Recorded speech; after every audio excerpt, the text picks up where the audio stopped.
Hey Bellator Nation, follow us across a large array of digital platforms and stay up to date on everything you need to know. Like us on the Bellator Facebook page and see exclusive videos. Follow us and get instant updates on Twitter at Bellator MMA and get a chance to have your tweet live on the broadcast. See amazing pictures on Instagram at Bellator MMA. Join Bellator Nation today. From the gym to the streets, Bellator fans head to BellatorShop.com and gear up in the same apparel the fighters wear. To most, MMA is known for its brutality and jaw-dropping moments.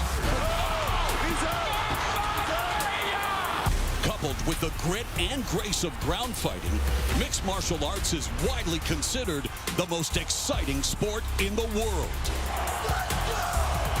And while good old-fashioned ground and pound is sure to get fans out of their seats, true appreciation of the arts comes in the form of watching the technical development of the submission. Just like that!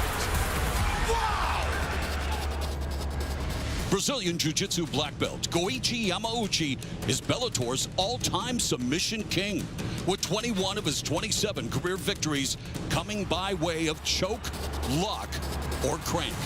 More impressively, he's the only fighter in Bellator history to earn submission victories in 3 different weight classes.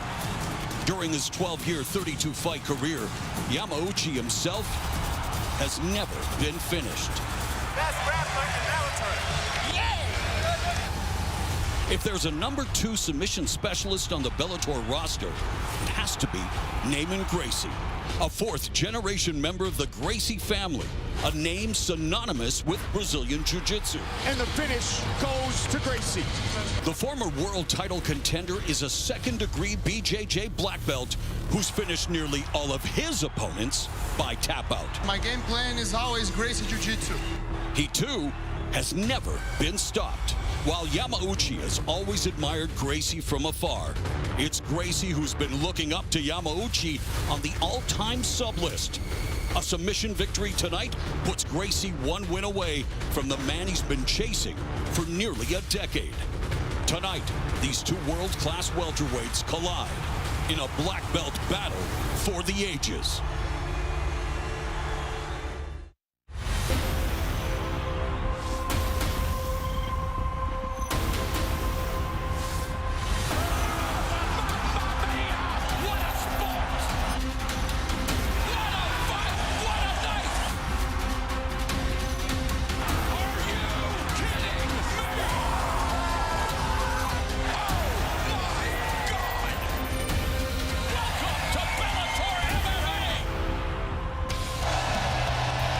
Took thousands of years of time and pressure for the Sioux River to create the Sioux Falls. Takes a lot of time and pressure to become an elite fighter. Tonight, the Badlands will be the backdrop as world title opportunities hang in the balance. And with that, you are inside the Sanford Pentagon in Sioux Falls, South Dakota. Tonight will clarify the path to Ryan Bader's heavyweight title. A former title challenger begins his path back towards the middleweight crown. And how much of a path is left for one of the greats in Bellator history as she begins her final run. But all eyes on the main event. One of the most unique in company history. 2 world-class grapplers, jiu-jitsu savants, put a new spin on a conflict as old as the sport itself. It is great to see you. I'm Sean Brandon. Every sport, everyone has its legendary rivalries, the kind we romanticize about, the kind they make documentaries about. Yankees and Red Sox, Ohio State, Michigan, U.S., Canada, and hockey. It doesn't matter. Go back to the early years of this sport and the rivalry that developed between the country that was the first to truly adopt it and its first family. Tonight, a new spin on that rivalry. You see, Goichi Yamauchi, he may have been born in Japan of Japanese descent, but he moved to Brazil as a very young man, raised there, worshiping not the Sakurabas and the Aokis, but the same family he challenges tonight in his first main event. Goichi Yamauchi tries to further his name against the name to which he says he owes his entire career. It's been nearly 30 years since his cousin Royce wrote the sport's first chapter. Now it's Naaman Gracie closing in on the one thing, really the only thing that's eluded the Gracie family, a world title. They are the top 2 submission artists in Bellator history, and tonight they go head to head. I wanted to run some of that history for you because my partner is pretty light on the history of this. John, you've known the Gracies for decades. You've been in the cage with Goichi Yamauchi. 284 main events in Bellator history. This one is unique. It is unique because you have the #1 guy in submission wins here in Bellator against a guy that's #2 and a guy that is a submission family. Everyone knows who the Gracies are, and when you're looking at Naaman Gracie, it's his leg attacks. It's everything. He does more things on the ground than you'll see with other Gracies because he's the full-fledged thing. He's decided, I'm not just a jiu-jitsu guy, I'm an MMA fighter, and I need to know it all. Here with the armbar against Rudy Bears, he is good everywhere. He has also got good wrestling techniques, and that makes a difference. Yamauchi is a guy who, he doesn't take people down. He waits for them to take him down, and then he puts them into submission. Here against Chokely, right there, that armbar is tight. Here against Sayadawad, armbar tight, and they all say, oh, I know it's coming. I'm not going to fall for it. Yes, they do. The choke, take a look where the arm is trapped. This guy is phenomenal. 9 submission wins here in Bellator. 21 out of his 27 wins have come by submission. Title implications there, title implications everywhere. A year ago, you and I watched Valentin Moldavsky become the interim heavyweight champion on a long win streak. One loss to Ryan Bader later. Suddenly, he is the hunted as an undefeated younger fighter tries to stake his claim for a heavyweight title shot. For more on that, we welcome in the 3rd member of our broadcast team, and believe me, the class in this act, Amanda Guerra. John and Big John, thank you so much. I absolutely love being with you here tonight.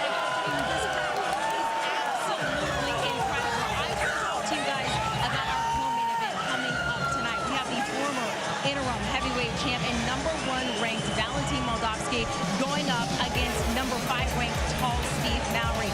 Moldavsky coming off the first loss coming off his loss, I should say, to Ryan Bader for the heavyweight title. So tonight, his priority is to get through Mowry, serve him his first loss, and after that, he wants a rematch with Bader for the title. As for Mowry, he is undefeated, 10-0, 3 straight first-round finishes, but he has never faced an opponent like Moldavsky before. He says, I'm ready for him. He thinks he's better than Moldavsky. We'll see how it plays out tonight. For the first fight of the night, Sean, we'll send it back down to you. All right, Amanda. Valentin Moldavsky, as we said, fell short in his world title fight. Well, the last time we saw this young man on the left, Austin Vanderford, he was suffering a similar fate in his challenge with Gegard Mousasi in the middleweight title. Now here, John, he had a late opponent change, and I'm not sure it didn't make his first one back even tougher. No, it did. They did him no favors. They brought in Aaron Jeffrey. Aaron is a complete fighter. This guy's good in the stand-up. His wrestling is good. His submission game is good. You see him. Look at the varied attack. Elbows, punches, knees, puts his opponent out. Aaron Jeffries is the real deal. He's got the mullet, and he's got the attitude to go after Austin Vanderford. Johnny Eblen now running the show as middleweight champion. We check out the tail of the tape with 2 guys right behind him. Simply as it's put, 11-1 for Austin Vanderford. That one coming in his championship match against Gegard Mousasi. That was his only loss. 12-3 for Aaron Jeffrey. Both of these guys are outstanding young middleweights. A night that ends with the top 2 submission aces in Bellator history begins as always with our ace, Michael C. Williams. Ladies and gentlemen, good evening and welcome to Bellator MMA Live on Showtime. From Sioux Falls, South Dakota, we extend a special welcome to the brave men and women serving around the world and joining us tonight live on AFN, the American Forces Network. Inside the Sanford Pentagon, Bellator 284 gets underway now with 3 5-minute rounds in the middleweight division. Introducing the blue corner first. At 6'2", weighing in 185 pounds even. His professional record, 12 wins, 3 losses from Tillsonburg, Ontario, Canada. Presenting Airhead Jeffrey. And across the cage, his adversary, fighting out of the red corner. At 5'11", weighing in 184.4 pounds, the former world title challenger enters with 11 professional victories, 1 defeat by way of Ninilchik, Alaska. He fights out of Coconut Creek, Florida. Introducing the gentleman, Austin Vanderford. And when the bell rings, the referee in charge, Bobby Wambacher. The first fight after a loss in a title contending, title championship situation is a theme we're going to be discussing tonight. All eyes will be on how Austin Vanderford recovers. Aaron, are you ready? Austin, are you ready? Let's get after it. The opening minute, John, was his downfall against Gegard Mousasi. In the opening minute, his downfall was he didn't believe in himself as far as he looked at Gegard Mousasi as, oh, this is that mountain to climb, when he's just another man. You've got to stick with what you do best. Use your hands to get into the wrestling. Austin at one time, sheer wrestler. Oh, big shot by Aaron Jeffrey. Austin at one time was just a wrestler. Now he's utilizing his stand-up to get into wrestling. That makes him more successful, and he needs to do that tonight against Aaron Jeffrey. Canadian wrestling doesn't get the same respect that American wrestling does, but Aaron Jeffrey is trained with Brock University, which is really high level in Canada, and really, he doesn't have to out-wrestle Austin Vanderford. He has to defend the takedown. Absolutely. If you're going to look at the guy that's more comfortable on the feet, it's Aaron Jeffrey. He has a more varied attack than Austin Vanderford. Austin is a guy that he will use his hands, he will land big shots, but it's his wrestling that he lives off of, and this is the type of moment he needs right here. And he's got the clinch. Can he get the fight to the ground? Aaron Jeffrey, as you can see, you don't need me to tell you, he's big middleweight. Oh, the big shot knocks Austin Vanderford down. He's in major trouble, and it's over.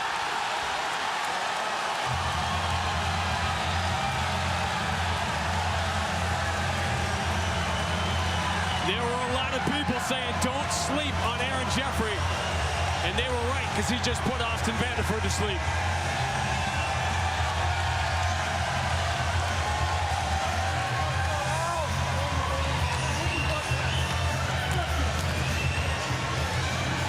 Sean, we talked about the change of opponent and how difficult an opponent Aaron Jeffries was going to be. Take a look at what happens. Watch this right hand early. Lands right past the glove, right on the chin. That was well placed by Aaron Jeffrey. Here it is again. Take a look where it lands. Boom, right behind the ear. That is a hard shot. And then here comes your next. Almost in the same spot. Aaron Jeffries just going after Austin Vanderford. He got rocked twice in that round. Unable to stop what Aaron Jeffries was able to launch at him. Big, big win for Aaron Jeffries.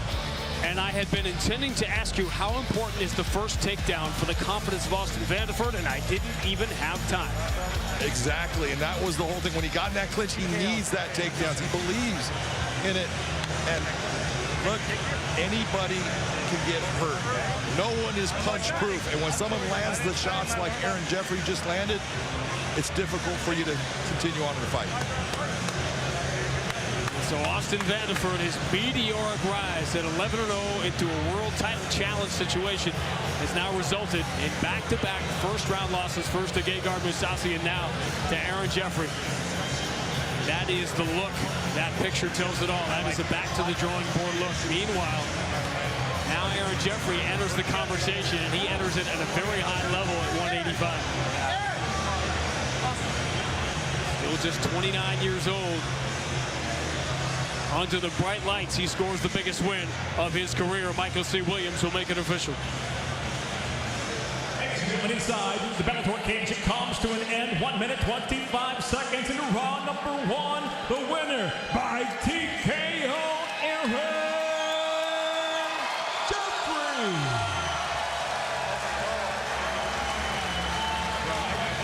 85 seconds for Aaron Jeffrey to make his name here in Bellator. The reward, a victory that puts you on the list at 185 in a conversation with Big John McCarthy. I'm here with your winner, Aaron Jeffries. Aaron, we talked earlier, and you talked about how this fight was tailor-made for you. You had good wrestling. You've been wrestling your whole life with top-level guys in Canada. The training that you've done down in Sanford, what does it mean to you to get a win against a guy like Austin Vanderford here tonight? It's fucking huge, man. He's a big-name guy, number 2 in the division. People know who he is. Nobody knows who I am, and hopefully they do now. I think a lot of people are going to know who you are. You came out here and you landed 2 beautiful right hands, both almost in the same spot, right behind the ear. The second one basically putting him away. Your name now in the middleweight division is going to carry weight. Who is it that you look at that you say, I should be fighting that guy next to get close to that title? Like I always say, give me the biggest scrub in the division. Let me get another highlight reel knockout and a couple paychecks, and then we'll talk big names again. All right, everybody give it up for a man, big knockout win, Aaron Jeffrey. We took his honesty pills before the fight tonight. A really impressive performance on a variety of levels. If you paid attention after this opponent change over the last few days, you know this is not a shocker that Aaron Jeffrey was going to walk out of here with a win tonight, but how he did it is what is going to get people talking, particularly in the division at 185, and what now, obviously, for Austin Vanderford. So Aaron Jeffrey begins the weekend in style, without question. Next weekend here on Showtime, the return of one of the most must-see fighters of the last decade. Amanda's got more. Hey, Bellator Nation, follow us across a large array of digital platforms and stay up to date on everything you need to know. Like us on the Bellator Facebook page and see exclusive videos. Follow us and get instant updates on Twitter at Bellator MMA and get a chance to have your tweet live on the broadcast. See amazing pictures on Instagram at Bellator MMA. Join Bellator Nation today. The new Bellator MMA app is here. New look, new features, new fights. Watch live weigh-ins and prelims. Share your fight picks. Earn points and badges as you rank up to the heavyweight division. And stay up to date on events, rankings, and news. For all the latest features, download the new Bellator MMA app. Available on the App Store and Google Play. The Bellator MMA forecast calls for fall brawls. On September 23rd, the Bellator cage returns to the Raucous 3 Arena in Dublin, Ireland, when local favorite Peter Queally battles Benson Henderson and Yoel Romero slugs it out with Melvin Manhoff. Then on October 1st, hometown hero A.J. McKee returns to Long Beach, California, where he'll make his lightweight debut against Spike Carlisle. Plus, pound-for-pound king Patricio Pitbull defends the featherweight championship against the 18-1 Adam Boric. Back here at Bellator 284, getting ready for an explosive battle of heavyweight. Saeed Soma versus Gorkan Shadigam, and you gotta love this, guys. Both of these fighters say they want to see this fight end in a knockout. It just determines and matters who has their fists raised at the very end. Let's take a look at the heavyweight rankings right now. Saeed Soma sitting at 10. However, if he can get the win tonight in dominant fashion, he's going to move up those rankings. He wants to be in the title talk. As for Sadicham, he was in the rankings until this latest release, so he wants back in. Now, Gorkan Sadicham has an incredible story how he got to this point. Now, 31 years old. He's always been a boxer. Didn't start training in MMA until he was 26. He was watching YouTube videos. That rolled into competitions, and now he is training with some of the best in the world in Team Musasi. 4 fights ago, he got his first LSAT. After that, I never want to lose again. So far, he has kept his word. As for Saeed Soma, he has won 2 of his past 3, but he is coming off a loss to Davion Franklin. He said his biggest lesson from that fight was to fight with urgency. I said, how are you going to do that? You're naturally soft-spoken. He said, I naturally don't start fights with urgency. One of his coaches has now yelled at him over and over, be a hunter. Sean will find out who is the hunter and who is the hunted tonight. And what we can learn, it's dangerous enough to try to learn how to make an omelet on YouTube, let alone become an MMA fighter. I mean, that's impressive. Now, earlier tonight, Ryan Bader told us he wants to fight Linton Vassell next, but there's a lot of work to unfold tonight. The former interim champion Valentin Moldavsky trying to hold his place in line. In the meantime, the scramble for spots in that top 10 continues. And ready to make his way to the cage, Gorkan Sadicham. After his crash course on YouTube,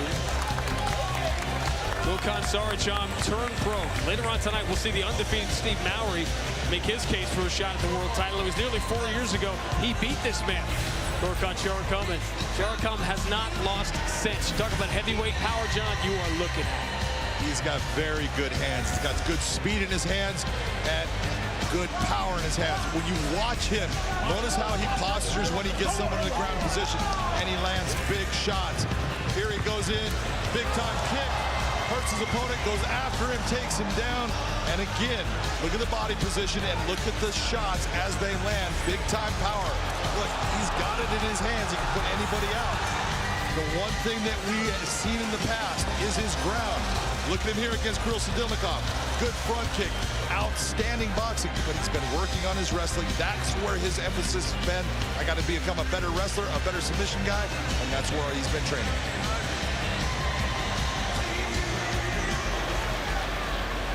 And now to make his way to the cage, Saeed Soma. How many times have we used the expression deep water in this sport? Come out of nowhere to become a top 10 contender at heavyweight. Saeed Soma's had to deal with some deep water in fights with elite heavyweights like former champion Vitaly Mccourt and Terrell Fortune. He's been in deep water, but there's never been an MMA fighter more equipped. Why? Because there's never been a fighter who was also an elite swimmer the way Saeed Soma was, and that has worked to his advantage on a variety of levels. It has worked to his advantage, especially when it comes to his cardio, because Saeed Soma has incredible cardio. He does not get tired in fights as a heavyweight. He's a smaller heavyweight, but that's that hybrid that we're looking for to do good work, and he does. The biggest problem is he starts slow. He lets the fight come to him. He needs in this fight to be more of a hunter, like his coach Mo Wall is going to tell him. He needs to go after Saracham at times, look for the takedowns, look for that stand-up, and he's got very good low kicks. Can he up his output? That's the question as we check out the tail of the tape. Very simply put, 6 foot to 6'3" here, but it's both at 76 inches for their reach.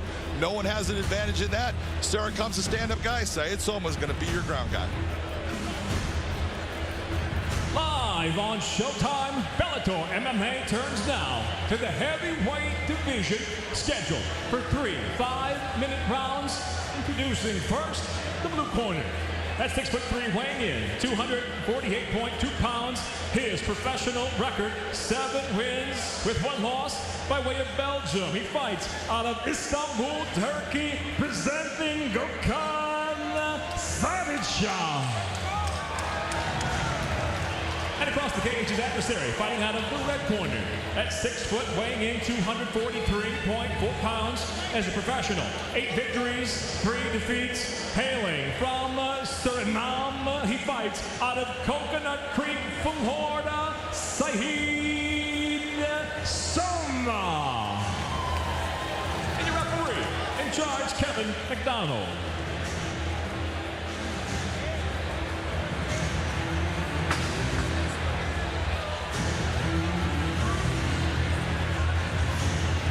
Ready to fight? You ready to fight? Let's go. Unfazed by the stakes or the Kevin McDonald Fu Manchu. Here we go.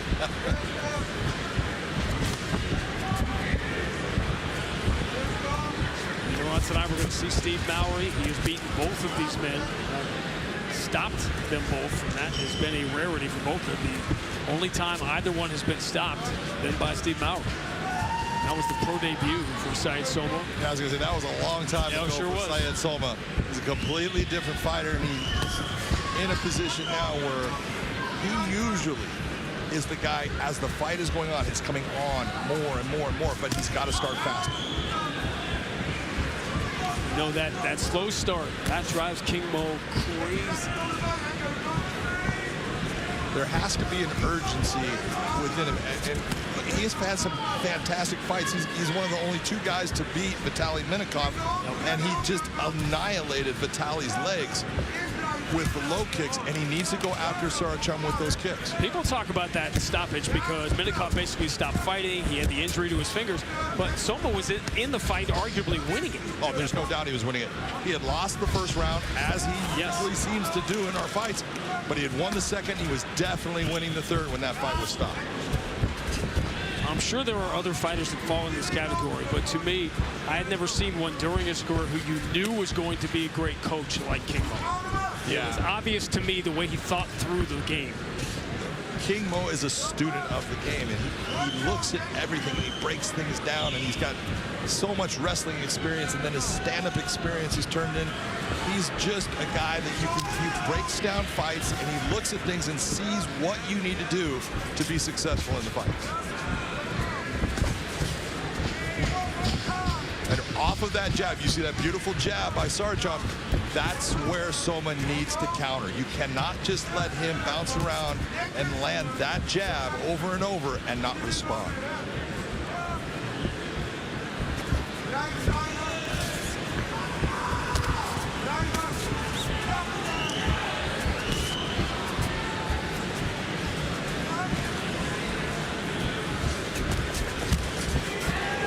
Doubling up on the leg kick.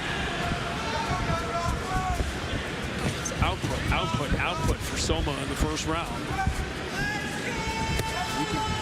Doesn't take a math major to figure out what happens when you give away the first round in a 3-round fight. Soma doing a good job of trying to get after that lead leg on Sarachov to try to just take away his ability to put a lot of pressure on it. That's going to take some of the snap off of his shots. You saw it right there. You saw how he kind of abbreviated that step. That's based upon those low kicks.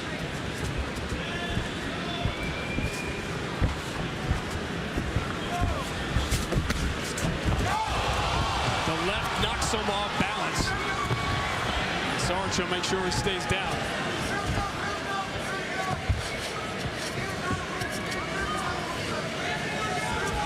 Not sure how much Said Soma was hurt by that as it was more off balance, but he finds himself in a position now. Sarchov got a little high there. He did. He got too aggressive. That's what happens. And that's a nice transition by Said Soma. He was given the opportunity. Let's see what he does from the top position here.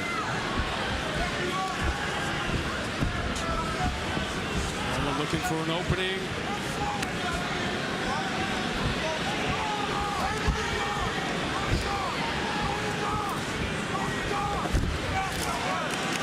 There are times to be patient where it pays off. This was one of them. Well, and you could actually hear his corner telling him, go into his guard, because if there's one thing that we know Sarchov is not, he's not a submission guy. He's not going to be dangerous off of his back with submissions.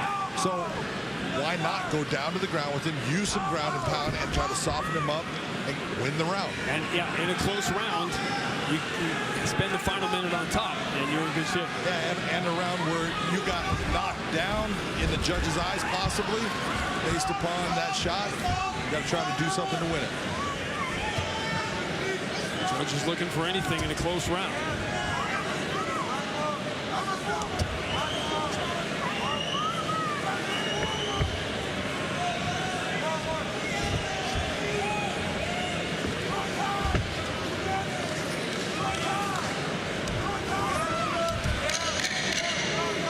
Like it's going to be a rarity, a first-round win for Said Soma.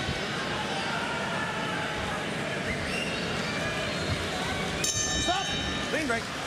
So you've discussed it on podcasts and I'm sure in interviews, but you and I really haven't had a chance to discuss the idea of real-time scoring, fighters knowing what the scores, what the judges were thinking during rounds. Where are you on all that? You know, there's a whole thing about open scoring, and I would love to be able to have the fighters get where they're at, but it does lend towards sometimes boring fights. You can have a fighter that ends up taking the fight off, being defensive, and it becomes boring in that round because he knows he's 2 rounds up. So there's good and bad to it in both ways. Get some thanks. Inch your way in. It's an interesting discussion. I mean, it's probably worth experimenting with, but the trick is where are you going to experiment with it? Very fast, yeah, very fast. Bend your legs, your feet set. Don't see that a lot, so I'm good. All right. Do work, do damage in the guard, okay? You and I were in Tokyo when King Mo won the first Rising Grand Prix. You could argue that was sort of the pinnacle. Obviously, he had a lot of success in Strikeforce, but he really had a storied career. Was one of those fighters you love to watch and love to cover. He was colorful, and he was good. Yep. He would fight anybody. That was the big thing about King Mo. You got to love that. Money weight. It was all about money weight.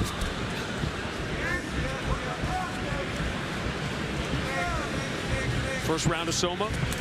You know, I give it to Soma, but I was able to see that shot that Saracham landed actually didn't hurt him.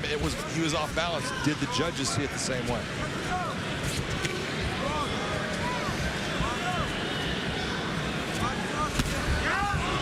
That's a good shot. Saracham from Belgium. Again, not a hotbed. What you're seeing right now from Soma, putting Saracham on his back foot, that is exactly what he needs to do to be successful here. If you're wondering, Amanda told you Saracham's story of the YouTube videos at age 26, what he was dead. It's not like he was just working at the grocery store before that. He had 29 amateur boxing matches and won 28-1. Yeah, he was a good amateur boxer. It's just, he goes, I couldn't find a lot of fights.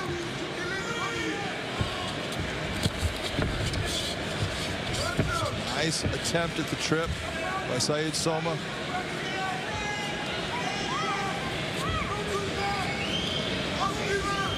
Probably still the least understood part of MMA is all of the things that are happening along that fence that lead to one guy trying to get an advantage.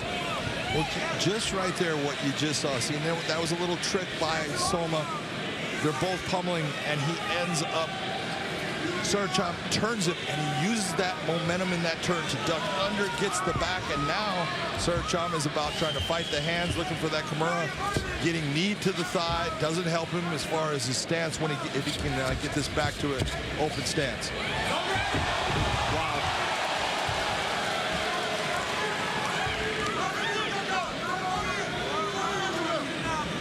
Talk about the Kimura. We're going to see Steve Mowry later, and that's what we've all been discussing. And he has beaten so many guys with that Kimura, a couple of wins with an Americana, all the different variations, but can he get Valentin Moldavsky into a spot? Saracham giving it his back, trying to get towards that cage.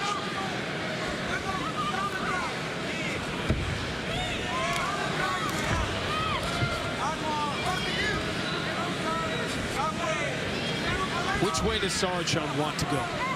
Right now, he wants to turn himself towards his left. He wants to bring that arm around and square up with Saeed Soma. He can look towards the back way, but the way his legs are at, he's not going to be able to get there. That's you see Soma dragging him down, but Saracham wants to lift that arm over and start to turn.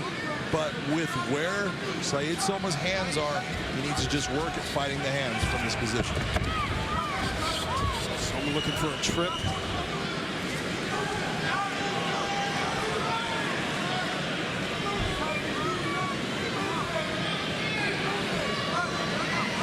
If you think nothing's going on right now, you try. You're exactly right. There's so much going on. It's so hard. There's so much pushing and weight distribution changes. Very, very exhausting.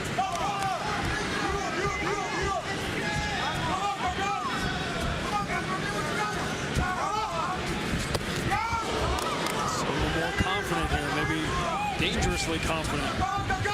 Walking into range.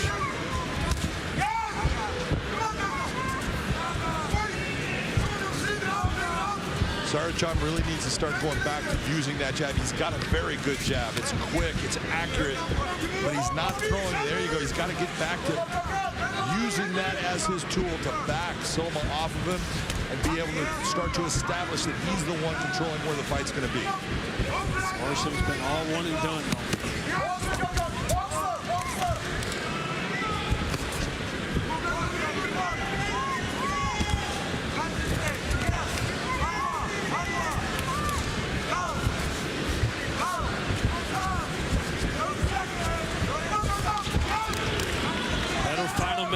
Saracham wants this fight, got back in the middle of the cage.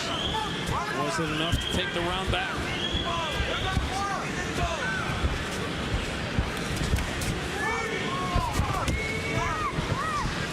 Right now we're in a little bit tit for tat. It's not enough to take back what occurred earlier in this round. 10 minutes. Saeed Soma has been frustrating Volkan Saracham as we head for the third.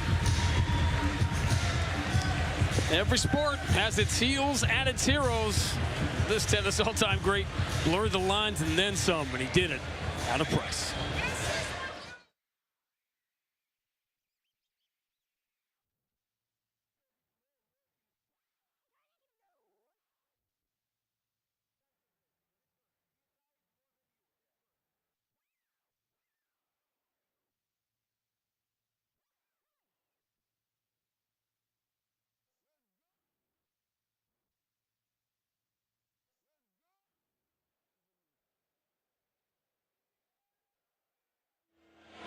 I was just a little kid in New York when John McEnroe was at the height of his fame, and the things, you know, you don't recognize at that time. You have hero worship and a great player, and you love the antics, and you don't recognize until you're an adult the trauma and the things that he's going through that go with it. Absolutely. All I can tell you is, as a young man, I watched tennis because of John McEnroe, Jimmy Connors, Bjorn Borg. Lendl, you had Martina and Chrissy on the women's side. It was the golden age, and John McEnroe was right in the middle of it.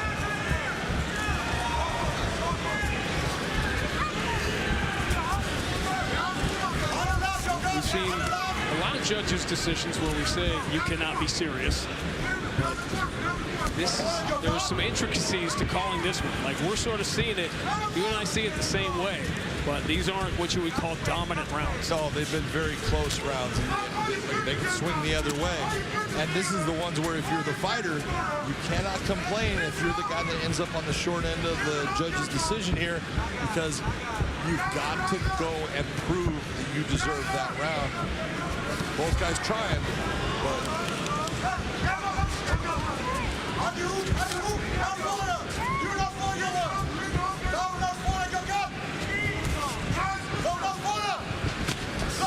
Soma made the most of his opportunity in Bellator.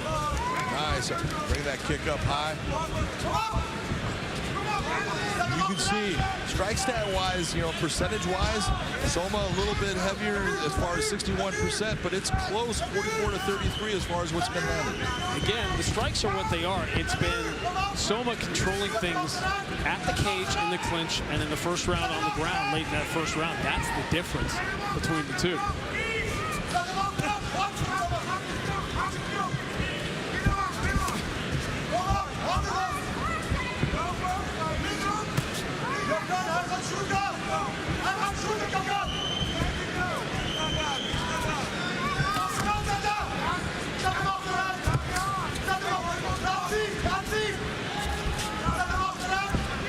It's funny, we spent all this time talking about Soma's output not being high enough, and yet that completely has flipped here. With Sarcham, you were frustrated with his lack of output. Absolutely. You know, it's Sarcham is worried about Soma coming in and taking him down. He has not thrown the combinations. His last fight against Kirill Sadilnikov, he threw so many beautiful combinations, 1, 2s, 3s, 4s. And then in and out, he hasn't been able to do that because the distance he has not been able to control. Syed Soma has given him a lot of problems in figuring that distance out. Just finishing what we were talking about earlier about the open scoring, this would be an interesting situation, right? If you knew it, if it was 2-0 or 1-1, it might change what we're seeing.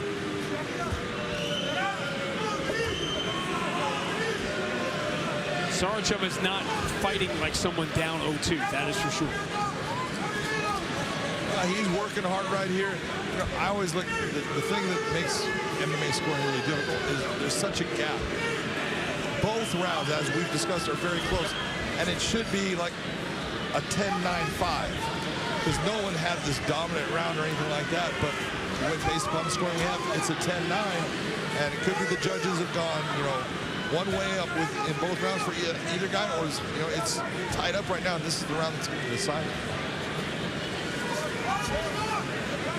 The only time I thought we needed to change it was the Melvin Manoff Rafael Carvalho fight when I scored that first round 0-0. So I scored it 10-10. I was the referee for it. It was horrible. I didn't know we could give 0-0s. that was my contribution.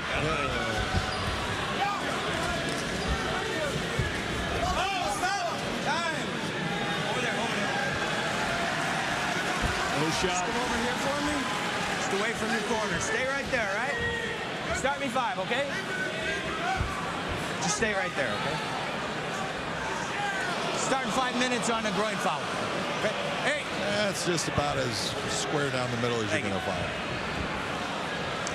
One thing that no MMA camera has ever missed is the replay of You have 5 minutes. Let me know when you want to continue, okay? Make sure you're okay. That was not a hard decision for Kevin McDonald to figure out. I think that's illegal. And is that the right, say, tone of conversation? You let me know when you're ready. Absolutely. Are you good? Okay, hold up, hold up. Stay back. Said Soma in this situation, that okay? 5 minutes is his. Yep. They just made a call in the ABC to change it also with the eye. If an eye poke occurs, it goes to the fighter. They're the one in control of the time. And so the whole thing is to make it as fair as you can. You took an illegal shot. How damaging it is, I can't say. Only you can say, and so we're going to give you the time.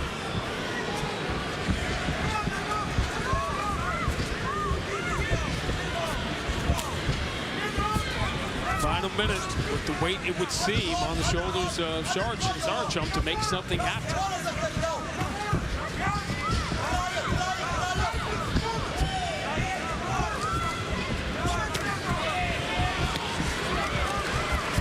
Soma brought in to Bellator to be an opponent. He's turning into a contender before our eyes. Just a very difficult individual to fight. It looks like he's easy to hit. He's not. He moves well. He lands beautiful low kicks. He's got power in his hands when he hits, and he's got a gas tank.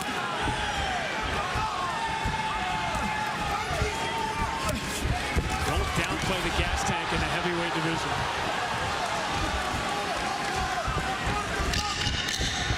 Sarchum trying to get that big shot in.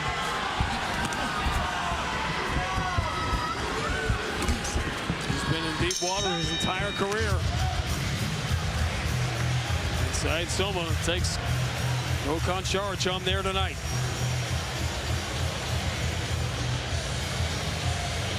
We're getting things started on Showtime this weekend. Next weekend, love watching me some Adrian Broner. Showtime Championship Boxing will return.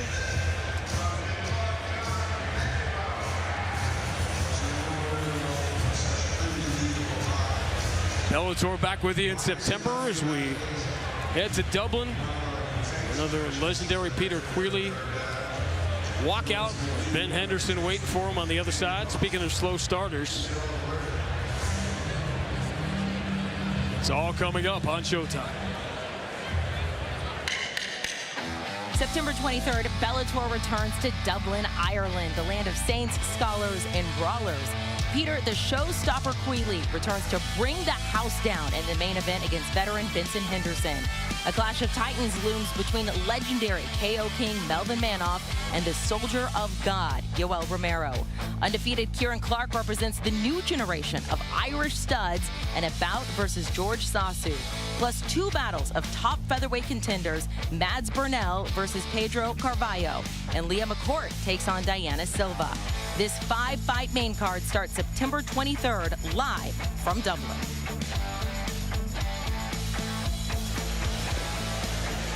One of the greats, one of the can't-miss fighters, really, on the last decade. Now, here, all smiles to King Mo on the left. He has refined the game. Side Soma he's recorded some real quality wins in Bellator. Is this about to be another one? I always get concerned when the math involves just the numbers 10 and 9, and it takes this long. Always trouble.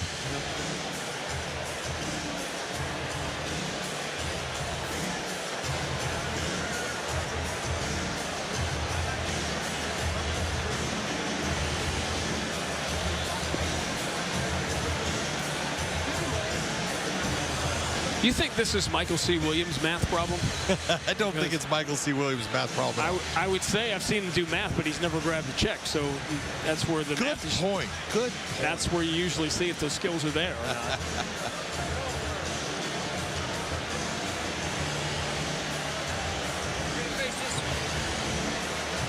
He is the man with the answers, and he's about to share them. Ladies and gentlemen, having gone the distance, we'll go now to your 3 judges. Your first, Brian Miner, scores the fight 29-28. He sees the fight for Sarchum. Your second judge, Eric Colon, 29-28. he scores the fight for Soma. Your third and final judge at cageside, Michael Bell, scores it 29-28 for the winner by split decision, Gokhan Sadisha.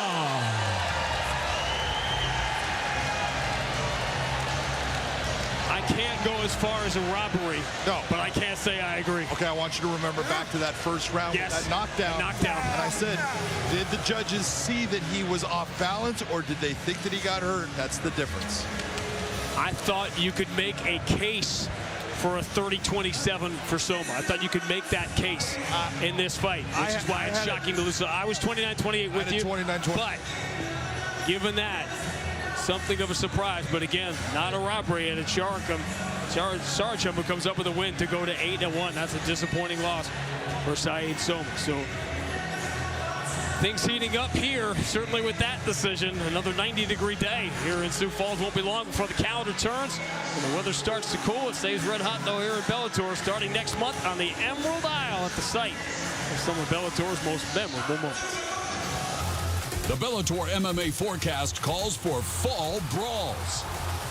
On September 23rd, the Bellator cage returns to the raucous 3 Arena in Dublin, Ireland, when local favorite Peter Queally battles Benson Henderson and Yoel Romero slugs it out with Melvin Manhoff. Then on October 1st, hometown hero A.J. McKee returns to Long Beach, California, where he'll make his lightweight debut against Spike Carlisle. Plus, pound-for-pound king Patricio Pitbull defends the featherweight championship against the 18-1 Adam Boric. Don't sleep on Adam Boric, because he will put you to sleep. All coming up October 1st, we head back to Southern California. Well, we have arrived at a fascinating moment tonight, and certainly in the MMA career of this woman, a signature star in Bellator, and a ton of conversation this week about Ilima Lei Macfarlane, her health or lack thereof, and whether that will that lifted her to the world title and that 11-2 record is still there, or are people sort of overreacting to one bad performance where injuries were a factor. She has dominated at times. Ilima Lei Macfarlane, crossroads fight, standing by with Amanda. We are back here in the locker room with Ilima Lei Macfarlane, just moments away from taking that walk. It hasn't been a long time since we saw you less than 4 months ago, of course, in Hawaii. That was very special. You did have that loss to Justine Kish. But afterward, you said, look, I want to get back in the cage immediately. Why was that so important to you? You know, my adrenaline was going after that last fight. I'm literally sitting in the emergency room in Hawaii with a neck brace on, and I'm like, hey, I want to get in there as soon as possible. So I really just wanted to redeem myself and make up for lost time having such a long layoff. Your opponent, Bruna Ellen, we haven't seen her in almost a year stylistically. She's a little bit similar to Justine Kish. Talk to us about preparing for her and how this camp has been for you. Yeah, Bruna Ellen is a really great striker, super fast hands. And I just have to keep in mind, though, that despite these girls being strikers, I can stand and strike with them as well. And with the Justine Kish fight, I didn't take my time. I forced the takedown. And so with Bruna, I really just have to be patient, stand and bang, and then look for my takedown. Over the past year or so, what have you learned about yourself going through the adversity that you've had to overcome? I learned that I'm very tough, pretty durable, and, you know, I'm still going through a lot of adversity. You know, you saw with the weight cut, it was really tough for me this time around. But I know that I'm not a quitter and I'm a fighter, and I just have to hold or move forward. Tell us about the leg. How's it holding up? It feels really good, surprisingly. Just hopefully she doesn't kick it. Fans absolutely love you. I know you have, what, like about 50 people here or so, a ton? Yeah, sort of. Yeah, believe it or not, I do have relatives out here in the Midwest, all over. Hawaiians are everywhere. So I do have a fan section here, and I'm super grateful that they're all here to support me, and all my relatives from the Turtle Mountain are all here as well. So all of your relatives, all of your fans across the world, they absolutely love you. After this fight, what is next for Ilima Lei Macfarlane? Well, because I was really sad from the weight cut the other night, I actually booked a ticket to Ireland. So I will be there at Bellator Dublin and also at the Italy card. So yeah, lots of travel after this fight, and I'll be seeing all the fans at the Europe shows. We cannot wait to see you in Dublin. We're making everyone a little jealous right now, but first, you have a very important fight coming up. Good luck. Thank you. Thank you. Hey, she's already doing promos for the next Bellator shows coming up. She's been the complete PR package as a fighter. When you think about these early fights, John, it was her will to win. She was never supposed to be a 3-year, 5-year world champion. She willed herself to that. Yeah, she did it, but she did it through hard work. And she did it through skill, because the submissions that she caught people in, you can see here, beautiful triangle, uses the elbow, but it is the triangle choke that does it right there. Big time elbow strike, huge cut that causes the doctor stoppage. Then she got better with her hands, and then the ground and pound and everything. Ilima-Lei Macfarlane became the champion based upon hard work. She still is working hard, but the question is, how hard can she work based upon the physical injuries that she's sustained in MMA? Including in this fight when she basically couldn't feel her right side after that slam to the ground you saw, and as a result did not have a great performance. Justine Kish ended up scoring that win. So now we have arrived at sort of a telltale moment here for Ilima-Lei Macfarlane. Well, one was the world champion and a mainstream fighter in the sport. The other was just a kid working her way up the prelims. Now we have arrived at the crossroads for both in the flyweight division. Now making her way to the cage, Bruno Ellen.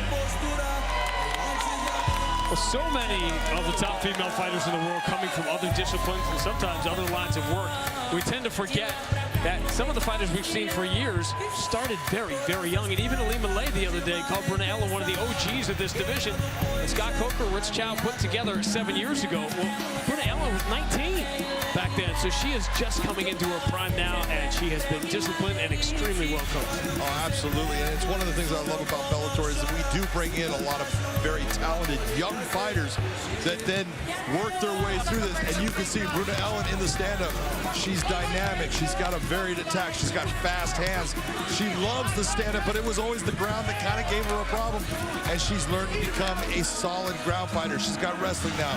She has the submissions, and she is, as she says right now, mentally and physically the best that she's ever been.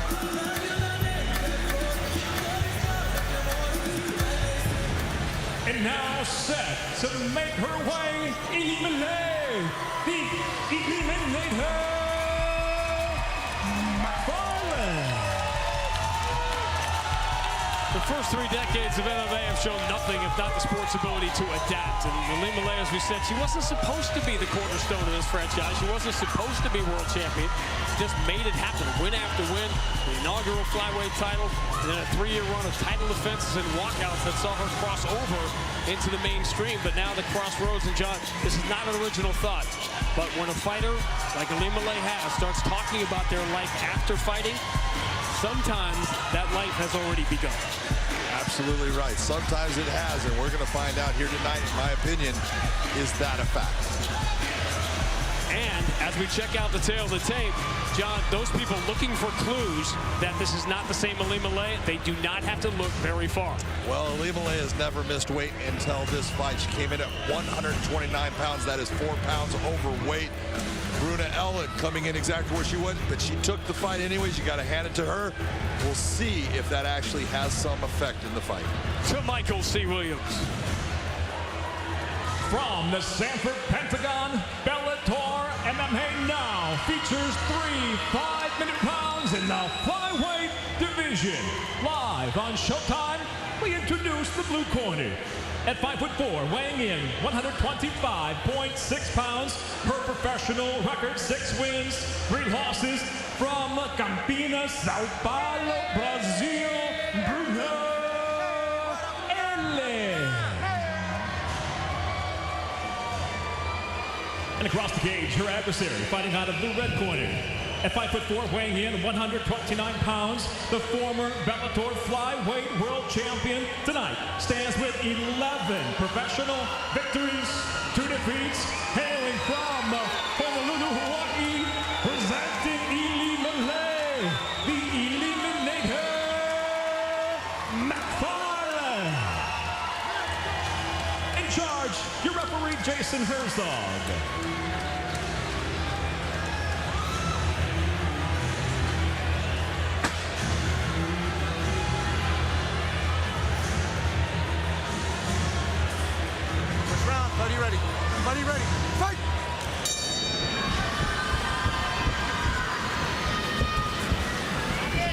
You go from hunter to hunted in this sport so quickly.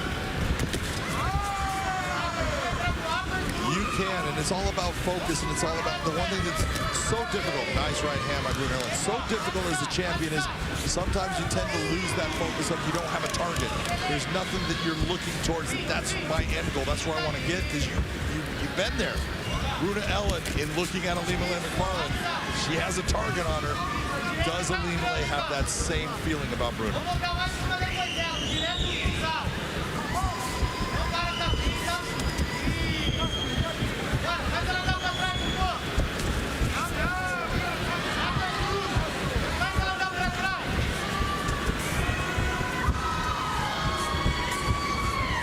Movement from Bruna Ellen early, throwing combinations. On the right by Ilima-Lei. In her title defenses, she stayed patient, but when the fight got to the ground, that's when she did her magic. Both ladies throwing big shots right now. Bruna Ellen needs to stick with that jab. She's got a very sharp and fast jab. She needs to utilize it often.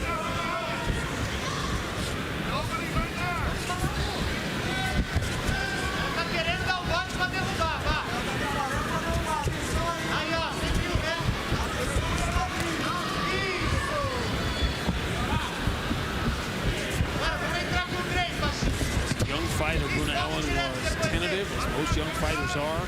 She was in a new country, a big stage, outrageously young. That's a good shot.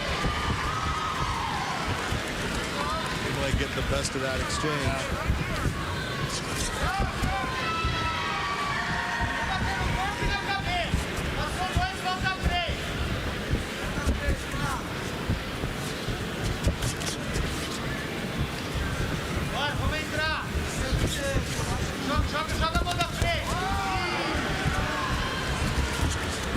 Has been using a lot of feints trying to get Bruna Ellen to come in and throw. She's decided, no, I'm going to be the one leading the dance. I'm going to go after you. She's the one that's usually initiating all of these exchanges now.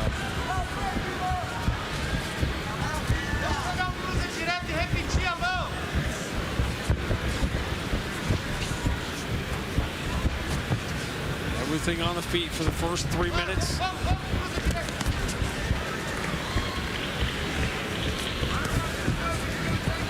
Neither has landed high volume. Ilima-Lei has probably hit the best shots.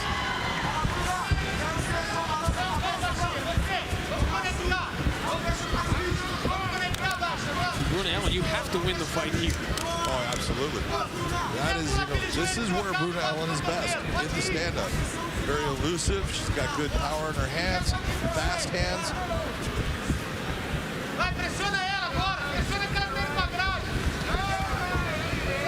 You're trying to counter what Ilima-Lei is doing.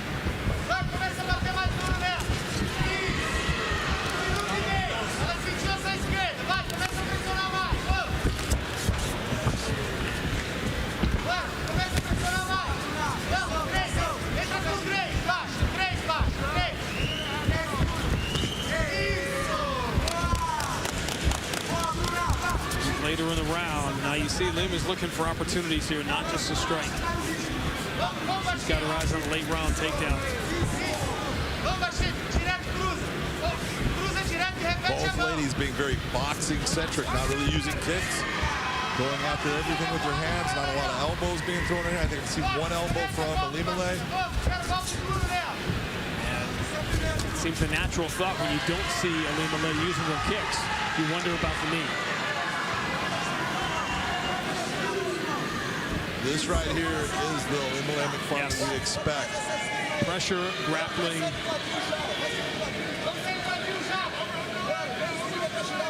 And we've talked to Bruna Ellen. This is what she said. I went back to the drawing board. I've worked on my wrestling. We're going to see right here, how effective is she with it.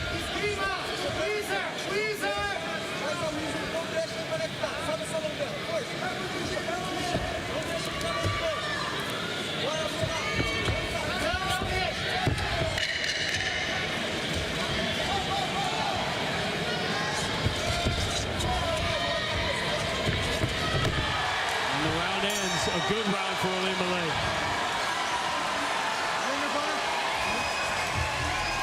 She neutralized Bruna Ellen in the part of the fight that should have been Bruna's,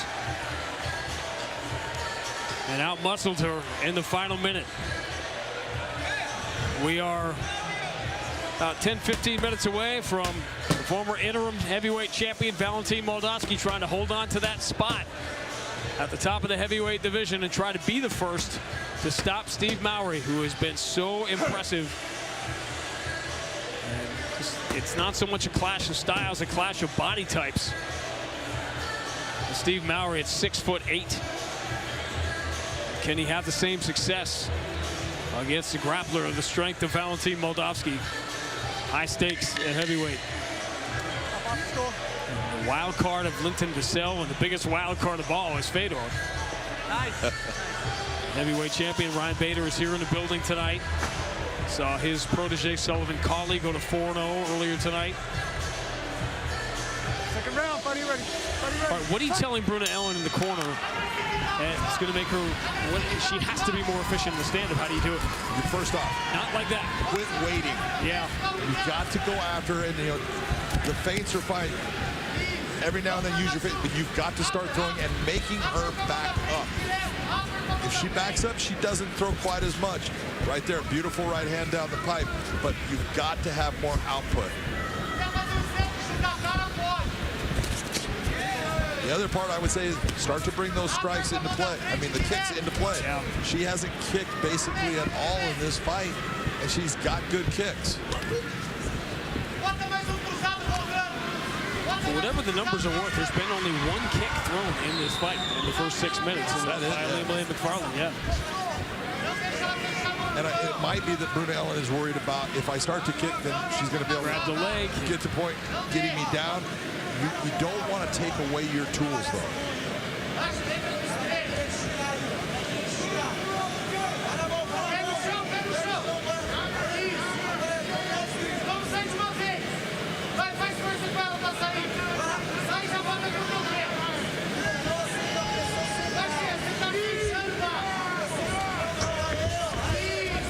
job of pressuring Limele. She had that single leg for a while, then just let go of it. Going back towards a double leg right now. They'll try to pull that leg out, turn her body. Unable to get it. It's just so much stronger. And Bruna Ellen is a much stronger fighter than she was when she was younger. She did a great job of defending against the takedown there. That is a big difference in, when we've seen her in the past. Many times she'd end up on the ground in those situations. All of the things we're talking about speak to the improvement of Bruna Ellen, but none of them speak to her winning this fight right now. No, not right now. She really needs to start just tapering in those shots. She's winging shots, start to straighten them out a little bit, go down the pipe, you'll be more successful. They're going to get there quicker, you get more accuracy on your blows.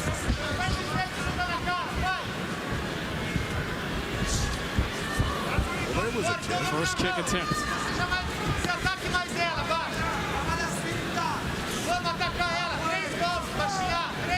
Ellen is beating Vida Ortega. Beating Elena Caliando, another younger fighter that we kind of overlook and forget how young she is. This is certainly her chance. He wants to be ranked in that top 10. She is upset at the fact that she is not right now. This is her chance right here, and output is the key. She needs to really start throwing shots and making it to where Limele is having to deal with all this offense coming towards her, and it's going to slow down what she does.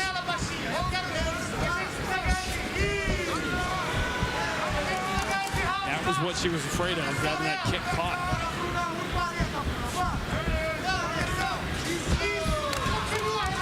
If you bring the kick up high towards the head, it's difficult for the opponent to both block and catch the kick. So that's a good area for you to go to. Watch, John Limele is doing the same thing she did in the first round. As it gets late, she's moving forward, being more aggressive. She's going to try to finish this round along the fence or on the ground. She just took a big left hand.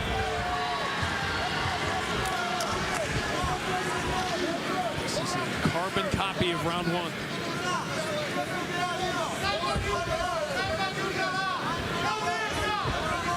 tried to bounce her off of the cage there so she get her foot behind. Not what she wanted, though. Bruna Ellen ending up in a position. Ilima-Lei can come up on top. She just needs to take her time, use her weight to press forward. That's a good job by Ilima-Lei right now.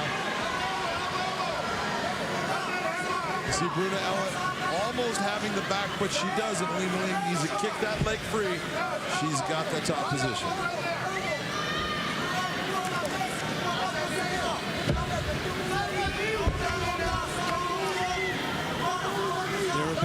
There have been openings for Bruna Ellen, but she has not been able to get through them.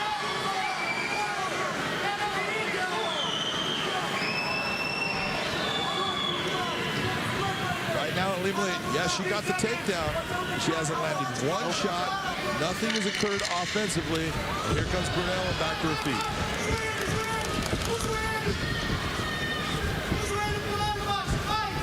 Through two.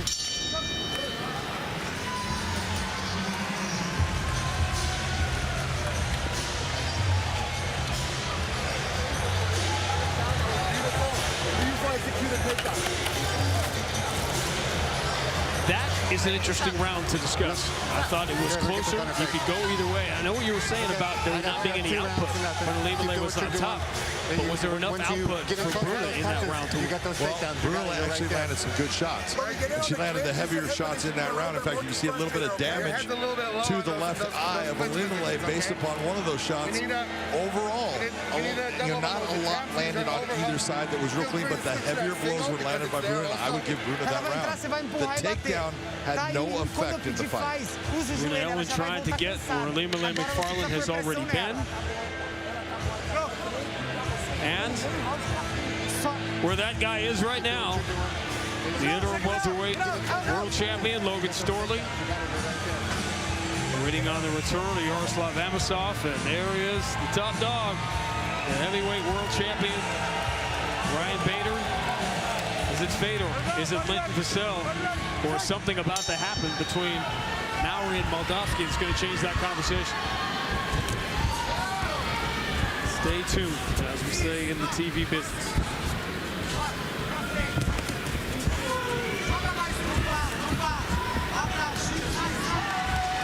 Good left hand landed multiple times by Ilima-Lei there, and she's really getting after it now. Going for the earlier. What she has to do. Yes. Right now, I have this fight even, and I think whoever takes this round is going to be the one taking the fight. And if it gets to the ground position, Ilima-Lei has a very good chance of dominating what occurs in damage. The improvement here in Bruna Ellen's defense is noteworthy, it's impressive, and it's important in her development. But you don't score points that way. No, doesn't matter how much you're able to defend. It's a matter of what you do offensively. Here's an example. She's been able to get up. Bruna Ellen at 22 and 21 does not get up that easily against Ilima-Lei Macfarlane. No, not at all. In fact, she settles for the bottom position. Yep. And so she has absolutely changed her abilities in the fight. We'll see if she can stop this takedown. See if Ilima-Lei switches to the single leg from the double. This is how she got her takedown before. She trapped the leg, she needs to turn it out. Unable to do so. Jumping for it. Bruna Ellen going for that. And she got it. It's tight. It is tight, Sean. I'm telling you right now. Yeah, it is. Feeling it. She needs to use those legs to extend her back. She has locked those legs. Ilima-Lei's putting up with a lot of pressure, but she's trying to relax here. Thumbs up telling you she's okay. Ilima-Lei Macfarlane has never been stopped. Bruna is not extending her back. That's the biggest problem with the guillotine attempt right now. She needs to use those legs and hips to extend Ilima-Lei back, which will intensify the choke. You got a great look at the grip there. She still has the grip. She's got an S grip on that. It's in there, but it's not enough. Ilima-Lei is a good enough grappler. Been there so many times that she's just trying to relax, trying to put up with it. It's not comfortable, but she is just dealing with it. But she is on, even if she doesn't get a finish, she is on offense here, and the clock is ticking in a close fight. Well, what Limele is hoping is that Bruna's going to burn her arms out here, and that once that choke comes off, she's going to be able to open up on it. See, as that weight comes forward, very difficult for Bruna to create the pressure to make that choke work. Limele using the fence legally. Yep. Okay, by grabbing the head, what she's doing is keeping her from being able to extend her back. That's a smart move by Limele. That is improvisation. And notice the shoulder pressure on. Yes. Bruna Ellen right now, that shoulder pressure is creating a choke situation for Bruna Ellen. She has turned the guillotine, almost reversing it into a Von Flute. That's why Bruna Ellen just let go. Yep. She had to relieve that pressure. Now we've got a fascinating final 85 seconds.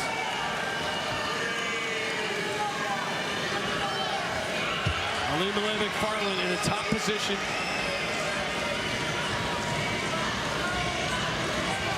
Limele in a position where she could possibly get the arm triangle choke. She's got the head in the position, but she's in full guard. She's using her left arm now to try to release Bruna Ellen's right arm so she can slide into that spot.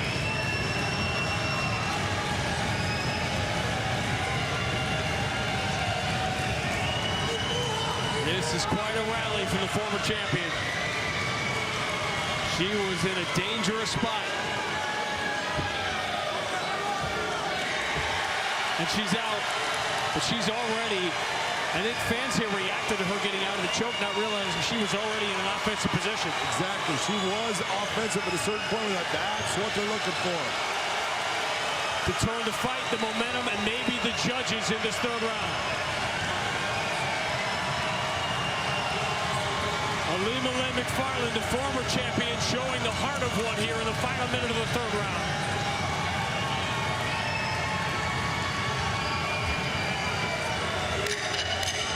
And weeks and months of people questioning her heart. Just saw it on full display. Great stuff.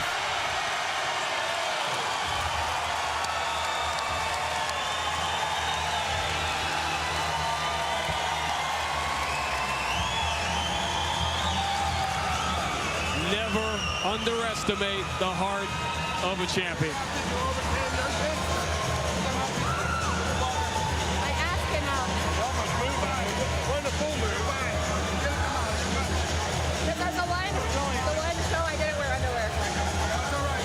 Did she snatch victory from the jaws of that choke?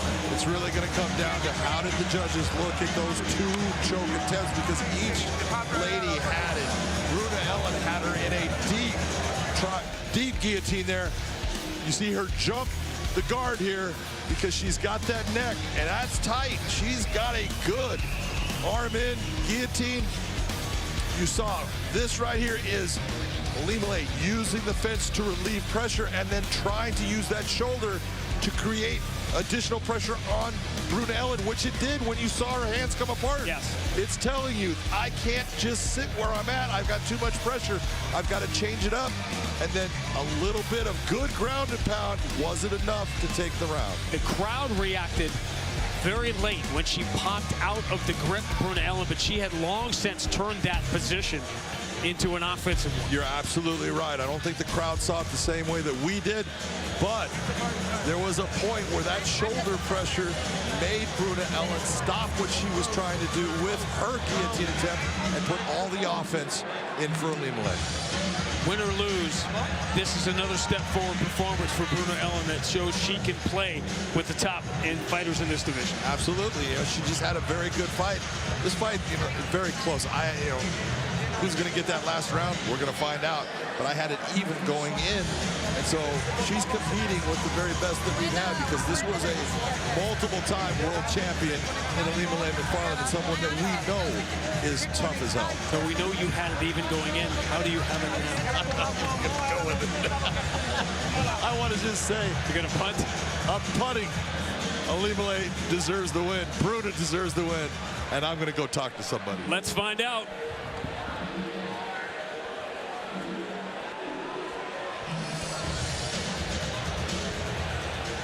Ladies and gentlemen, having gone the distance, we'll go now to your 3 judges at cage side. Your first, Brian Miner, scores the fight 29-28. He sees the fight for LA.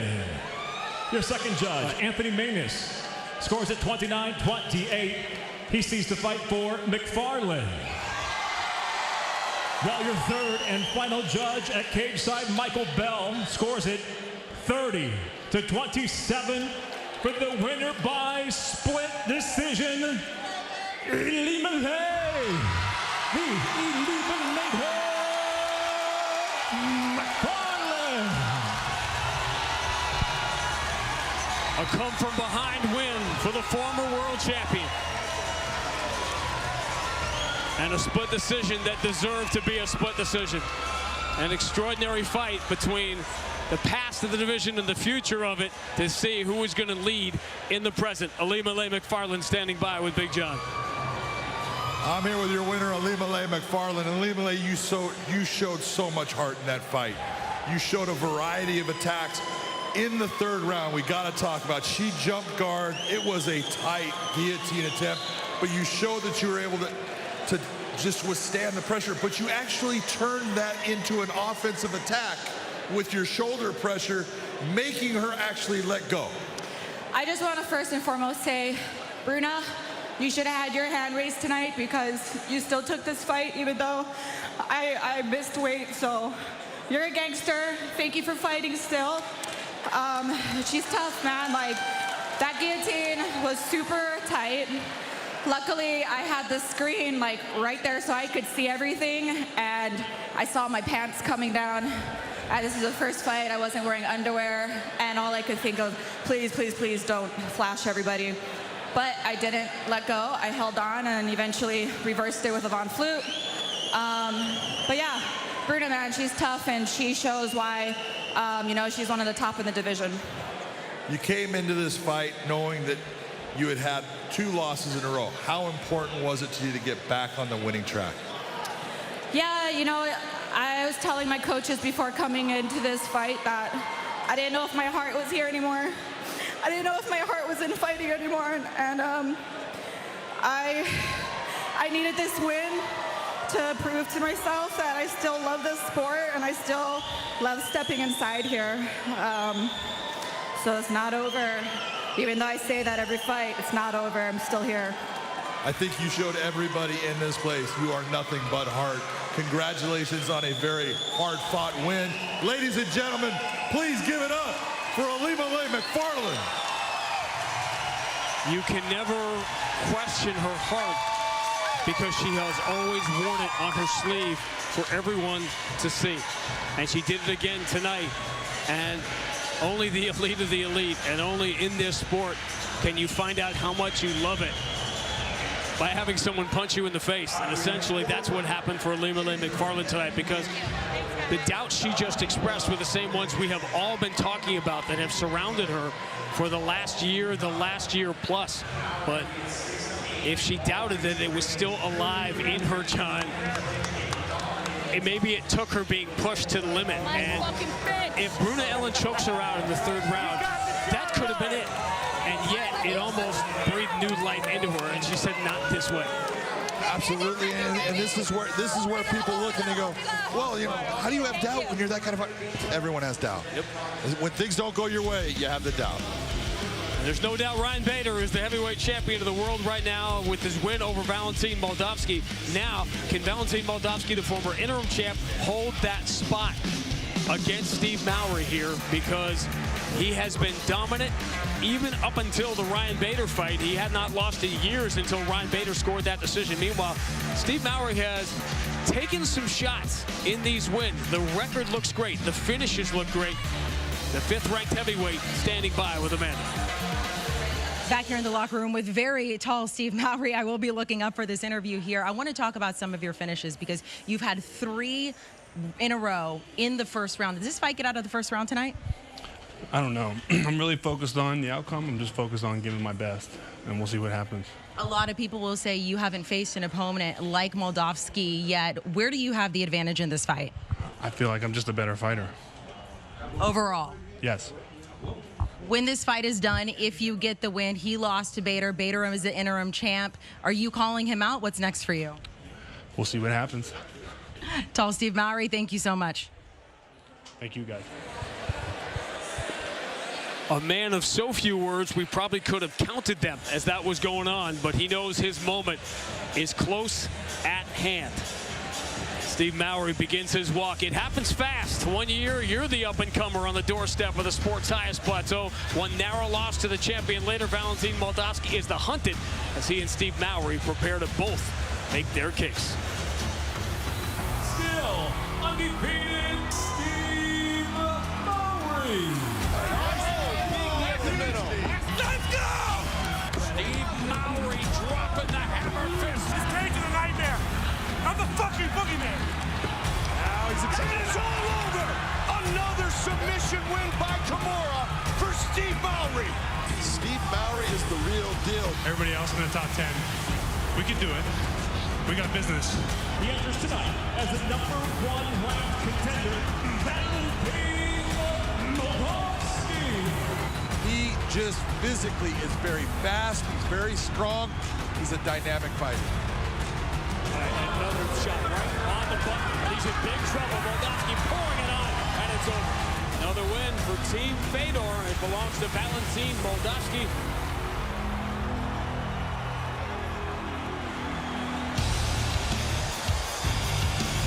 And now set to make his way to the cage, tall Steve Mowry. Throughout the night, we have documented this fascinating soap opera that the heavyweight division has become. We talked about Mowry and Moldavsky, Silva with a win earlier today. We talked about the champion Ryan Bader. We talked about Fedor, what his decision is going to be. No, we haven't talked about is Linton Vassell, but it all comes through him somehow. Ryan Bader says he wants him next. Well, Steve Mowry and Linton Vassell, close friends, training partners, and Linton Vassell, a former opponent of Valentin Moldavsky, could be the wild card in helping him prepare. He absolutely could be the wild card in so many ways. Steve Mowry is tall and he's long and rangy, but it is the ground where he just excels. The Kimura is his submission. He loves grabbing a hold of it. You can see it here again. Tries to bring that leg over the head, doesn't get it, but uses enough pressure. Boom, there it is right there. Gets the tap. He is outstanding at finishing fights. 10 wins, 10 submissions or knockouts. He has never gone the distance in a fight. Steve Mowry is the real deal. The real question is, now stepping up to someone like Moldavsky, is he ready for someone ranked at #1?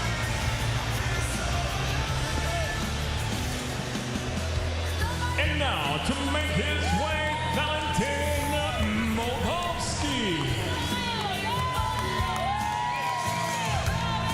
Earlier tonight, we saw Austin Vanderford get knocked out in his first fight after falling short in his world title challenge. Now it's Valentin Moldavsky's turn to try to bounce back. The Bader fight was competitive, but it wasn't always thrilling, leading some people to say, man, we need another Bader-Moldavsky fight like the world needs another lawyer. Well, guess what? Valentin Moldavsky, he's a lawyer, too. He studied the law, and he has studied under the GOAT Fedor for years now. Fedor was not happy with his performance against Ryan Bader, and neither was he. Yeah, but you have to go back and look at what happened in the first round of that fight. He got hit with a bomb by Ryan Bader, and that made a difference, I think, in the entire fight. One shot makes a difference in a fight. When you watch Valentin Moldavsky, you'll see a guy that is fast. He's got power, and he just dominates good fighter. There, he just tossed Javi Ayala all around. Here he is against Roy Nelson. Opens up with big shots, and then decides when he's going to come in, out, and readjust every time he fights someone. He's the guy normally in control of the fight.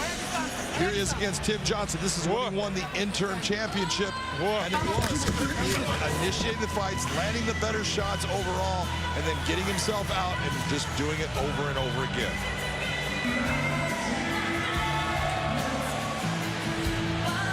Former interim champion as we check out the tail of the tape, but he is that prototypical hybrid at heavyweight.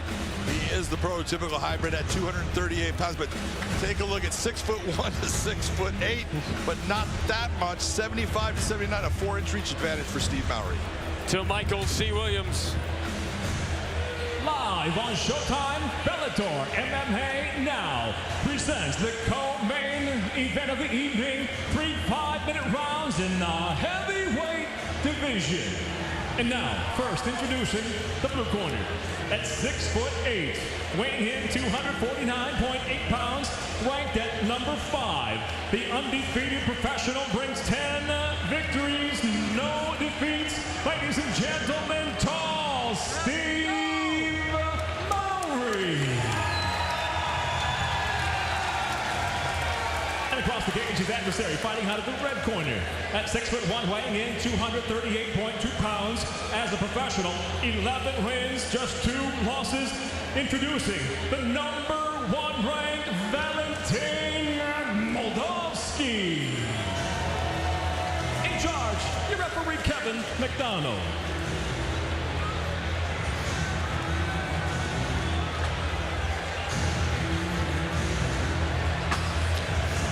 Valentin Moldavsky's win streak of 5+ years ended by Ryan Bader.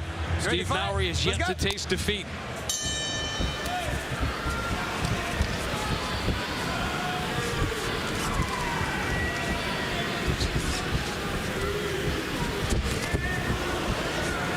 Heavy right hand by Moldavsky right away. So Mowry undefeated. His rise has been meteoric. We've seen the dominant finishes. You just showed him, John. But there have been moments in these fights where he's gotten touched. Oh, absolutely. He has been hurt, but he's been able to fight his way through those moments, and you've got to give it to him. A guy that can do that. He is a dangerous fighter, especially when it comes to the knees inside. If he gets into that clinch position with Moldavsky, Steve Mowry can bring up that knee. It doesn't have to come up that far for it to touch the chin.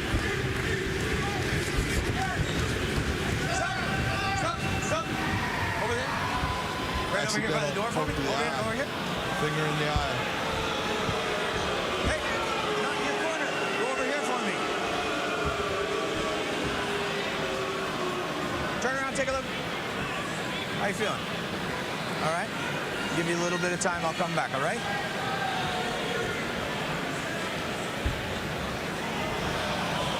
You can see sometimes it was it happens, the left hand with We're just the going to make finger sure that his went eye into can clear. that as So just stay over Mowry here was trying to throw the offensive. It's usually on the defense that eye poke occurs. We can start.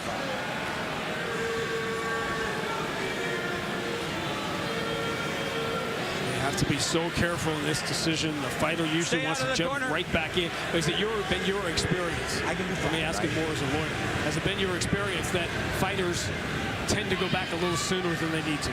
Yeah, absolutely. All the time that you're sitting there, you've got time. I'm good. And it's like, I want to give you more time. Take the time because it's only going to benefit you. It's the start of the fight. He's not tired. You're not tired. Get your eye back to as close to 100% as possible. You think it'll clear, or you don't think it will? All right, we'll give it some time, and then I can bring the doctor in if you want, all right? Stay back. At what point, John, are you thinking about talking to a doctor? You know, you talk about the doctor when the fighter is saying that he can't clear his eye or he's blurry or something like that. You want to give it time to clear out on its own. Let the fighter, do what it is. A lot of times now you're going to see the doctors are coming in with a wet towel to allow the fighter to put the wet towel. It kind of soothes the eye a little bit, but you never want to put a fighter out there that is now basically one eye. And so take your time in bringing the doctor up. Let the fighter get as much time as he can in clearing the eye out. But have the doctor look at it because it could be, and the real problem is it looks like just an eye poke. And some, things that look bad at times are not. And things that look like nothing can be a scratch of the cornea and you can't hardly open your eye. So you never know. The left hand of Moldavsky. Right there. Yeah. And you can see the reaction right away. He felt it.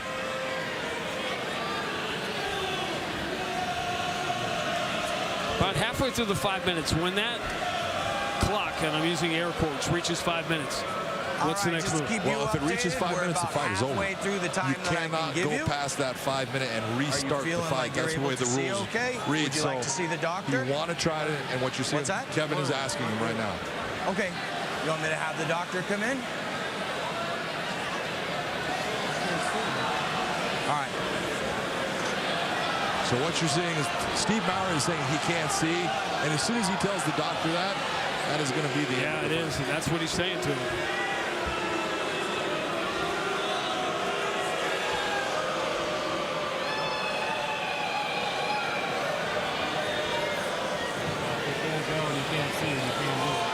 Yeah, this is going to be over.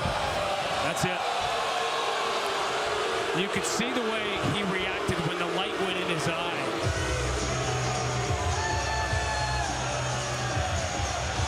And again, it's very easy for people to look and go, oh, you know, come on, he could have gone on. Yeah.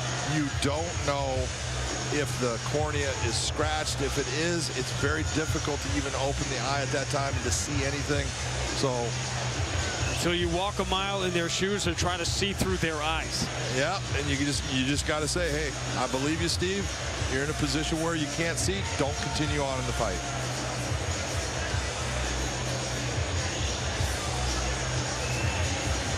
And so much emotion here, and you could see it coming into Steve Maury because he was so, you saw with Amanda, he could barely even have a conversation with Amanda. He was so charged up for this fight.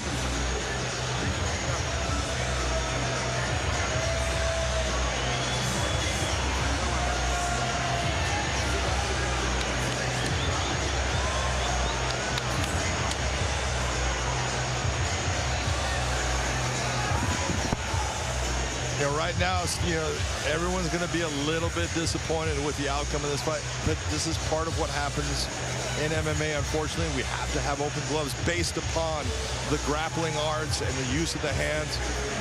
I wish there was a logical, you know, thing that we could go to that would make it to where we didn't have this situation. It used to be in boxing where they used the thumb and then they attached the thumb to the glove to stop a lot of that. We can't do that with MMA gloves. They are what they are. Curving of the gloves would help, but right now in this situation, this is just something that we're going to have to deal with in our sport. And obviously a buzzkill for the fans, but you can see the emotion, particularly in Steve Maury. When you work yourself up the ladder, you get charged up for this fight, you have done the work, you have had the camp, you have put in the preparation, you have put in the time. The stakes were so super high in this one, and this is the way it will end. Michael C. Williams will tell us what we already know. Ladies and gentlemen, as a result of an accidental eye poke, the blue corner is unable to continue. At 54 seconds into round number 1, we have a no contest.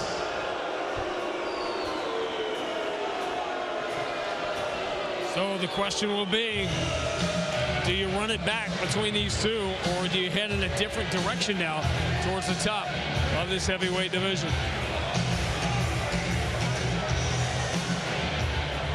It's been a tough week, tough couple of weeks, really, when you think about everything we've kind of been through. We lost Vin Scully.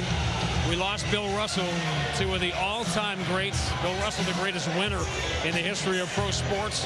Not only the best player of his generation, but a man who influenced every generation since. And by that measure, this sport also lost one of its true greats, its true giants, and its true godfathers when we lost Judo Gene LaBelle. And this was, all you had to do was be on social media to realize how many people he touched.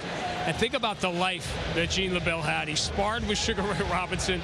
He grappled with Lou Thez and Carl Gotch. He did stunt work in Elvis Presley movies. He refereed the famous Ali Inoki fight that many people think was the birth of MMA. And he mentored an endless list of just iconic superstars, and no one has anything but amazing things to say about Gene LaBelle. And I know, John, this was a double shot for you, because not only his impact on the sport that you love, that you have cared for, but someone that affected you personally as well. Judo Gene LaBelle is someone I loved him. He was a friend of mine. He was a mentor of mine. He is someone that you look at the life that this man led. It was incredible. He was part of more crazy things. They had movie parts made about him. He did things with Bruce Lee. He just, everything that he was part of was special. And he was a special man that made everyone feel good. You're going to see a lot of judges in the next coming weeks. Gene always gave out a cauliflower ear to people that he appreciated. You're going to see a lot of guys wearing those. He gave out patches to kids all the time, thousands and thousands of them. I'm going to miss him. He was part of the California State Athletic Commission. All I can say is rest in peace, Gene. I love you. My favorite Gene LaBelle story, we talk about that stunt work he did. He said, I never lost a real fight, but I was broke. I never won a real fight, R-E-E-L, movie fights, and yet he retired pretty comfortably. Made a lot off of that, and you know what? He was great at it. He mentored many people, including Rowdy Roddy Piper, and then twisted his arm, maybe literally, to make sure he handed that nickname on to another one of his legendary students, Ronda Rousey. He did. So a disappointing finish here, obviously in this heavyweight fight, but we still got a lot more to come as we head back to Amanda. Sean, thankfully we have the main event coming up next, and I am here with a very special guest, the interim welterweight world champ, Logan Storley. We're going to talk about the main event, but I want to go back to your journey to get to where you are now. You beat Naaman Gracie. We're about to see him. Then you had the fight with MVP in front of a hostile UK crowd. What was that like for you? Take us back to that fight. It was fun. You know, I came in there as the guy they didn't want to win, the underdog, and it was fun. You know, for the belt, that's what I worked my whole career for, and it paid off. It was a lot of fun to watch. The champ, Yaroslav Amosov, of course, took some time away from the cage to fight for his country of Ukraine. He is now back to training. How excited are you to face him in the future and hopefully drop that interim from your title? Yeah, you know, I respect him. We shared the cage. He's doing a lot for his country. He's got a bigger fight, you know, than just inside that cage. So I respect the hell out of him for that. But, yeah, I'm excited. He's gotten a lot better. I've gotten a lot better, and we want to see who the best is. So let's talk about the main event coming up tonight. You beat Naaman Gracie, but you know his skill set well. Knowing that, how could he get the win tonight? I think if he takes it to the ground, he's one of the best guys. That his transitions are slick, and I think if he gets to his jab early, he'll have success. Get to the jab early, he said. He's fallen in love with that stand-up. We'll see if it hits the ground, though. Let's talk about on the other side, Yamauchi here. Look, most submissions in Bellator history. He said it would mean the world to him to get a submission against a Gracie. Do you think he can do that? You know, obviously, it's a fight. Anything can happen. But me personally, I don't know if he'll get to that with Gracie. Stand up, you know, 4-ounce glove, anything can happen. I'm excited to watch it. Do you want to make a prediction? I'll take Gracie 48, 47, 49, 46 if he gets to his jab and to his takedowns. Logan, the interim champ, thank you so much for being here. Have fun. Go back cage side. Enjoy it. Thank you. I appreciate it. Back to you guys. All right, Amanda, that's how Logan Storley sees it. So now we ask the question, how do you see it? And here's why I ask it that way, John, because we think we know. We've been talking for hours and for weeks and months about the two greatest submission artists. Are these just two magicians that know each other's tricks so well that maybe we're not going to see the type of fight we think we're going to see? Oh, yeah, absolutely. They both understand what each other does. The one difference I do see in this is when it comes to the ground, Yamauchi has the record in Bellator as being the king of submission, but it's Gracie that actually attacks the entire body. Yamauchi attacks the upper body. He goes after arm bars, he goes after chokes, he goes after shoulders. Naaman Gracie has gotten submission wins by leg locks, by chokes, by arm bars. He attacks the whole body. That might be the difference in it. If that's not, the other thing that I know about Naaman Gracie is he will go for the takedown. Yamauchi does not. He allows people to take him down so he can be on the ground and work his magic, but he doesn't go for the takedown. Now, Goichi Yamauchi, as you said, he's gotten guys, been very, very patient. Naaman Gracie, he wants the fight on the ground. He said that from the very start. Does the issue of Yamauchi idolizing the Gracie family and the psychological effect of being in his first main event, he's talked about that a lot this week to the point where you wonder how much of it is in his head. Well, you got to take a look and say, Naaman Gracie has been in 5-round fights. He's been in main events. And Yamauchi has not. Sometimes that can be the difference, but Yamauchi, for the most part, he finishes his fights in the first round here with an armbar against Syed Awad. He is a dynamic submission fighter. 21 submission victories in 27 professional wins. Here against Darren Cruikshank, it's the squeeze. When you have someone that is as good as him, he's got an unbelievable pressure, that squeeze. Here in his last fight against Chokely, a very good stand-up fighter, puts the armbar on him, gets it locked in, and as soon as he extends it, there comes your tap. Yamauchi is good in the stand-up. Here against Chris Gonzalez, he uses that Machida-like stand-up and then pounds him out. That's the difference of the Yamauchi today compared to the Yamauchi we saw before. Before, all submissions. Now, he goes after those knockouts. Now, Naaman Gracie has fought some elite fighters. He's taken some really tough fights, but those are the fights he's lost. Yes and no. He's had fights where you take a look against Ed Ruth. Everyone expected, oh, he can't beat Ed Ruth, that three-time NCAA Division I wrestler. Yes, he can. Now, he has had those fights where you look like against Roy McDonald, you would have liked to see. He didn't have any of that. But when he puts on the submissions, guys don't get out of them. And it's just he's got to look for it. Here he is against Ed Ruth. You know, took Ed Ruth down, gets the choke. And then this fight against John Fitch. John Fitch, a veteran fighter, knows the game. Black belt, look at that inverted heel hook. That is nasty. And then he shows he's got power in his hand. Beautiful uppercut, and then lands the big shots, even goes to elbow strikes. Naaman Gracie is becoming a complete mixed martial artist, and that's what makes him so dangerous today.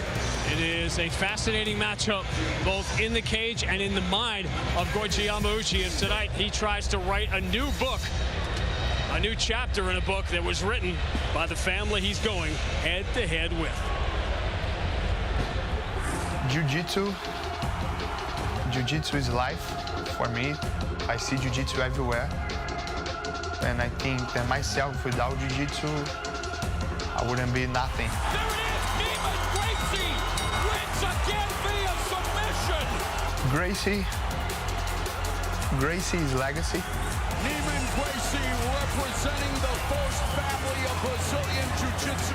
The Gracie's already proved that Jiu-Jitsu is the best martial art against martial art. So I fight to keep the legacy of my family alive. And the Gracie train keeps rolling. My game plan is always Gracie Jiu-Jitsu. The Bellator MMA Submission King, Goichi Yamauchi. Best grappler in Bellator. Yeah! When I first saw Royce Gracie, I thought this little guy can beat giants inside the cage. He showed me that everything's possible. There's the tap, and the submission king adds another tap out to his impressive resume. I've been training for this moment my entire life. I want to show my skills, my talent, and prove that I'm the best. A jiu-jitsu clinic from start to finish for Goichi Yamauchi. I'm gonna finish him and show the world I am the future of Jiu-Jitsu.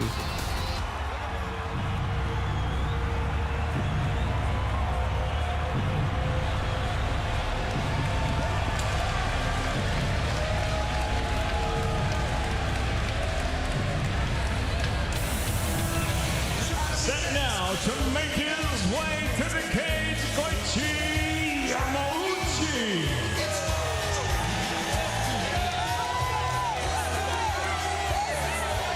This has to be almost an out-of-body experience right now for Goichi Yamauchi. He's not the first to have his life changed by the Gracies. He is not the first to study and try to master the family's work from a very early age. And John, he's the one walking to the cage right now in his very first main event to face a member of that family. I'm telling you right now, I think this is a long time coming. Goichi Yamauchi should have had a main event before this. He has been a fantastic fighter. In this matchup, if you look at him, there's things that he brings. This is a guy that fought at featherweight, he fought at lightweight, and now he's up at welterweight, and he's going to have a speed advantage in this fight. Now, that doesn't mean that he's going to come away with the win, but it does tell you that he's got a very difficult, Machida-like karate stance. He throws a beautiful front kick. Naaman has got to be very careful of that, and the fight hits the ground. look, I know that it's name and Gracie, and that name is great, but this guy can submit anybody. For him, I look and say, you got to go to that front kick early. It's effective. Use it. Go to combinations. Don't get into that one punch. I'm going to do singles. You got to throw combinations against Gracie.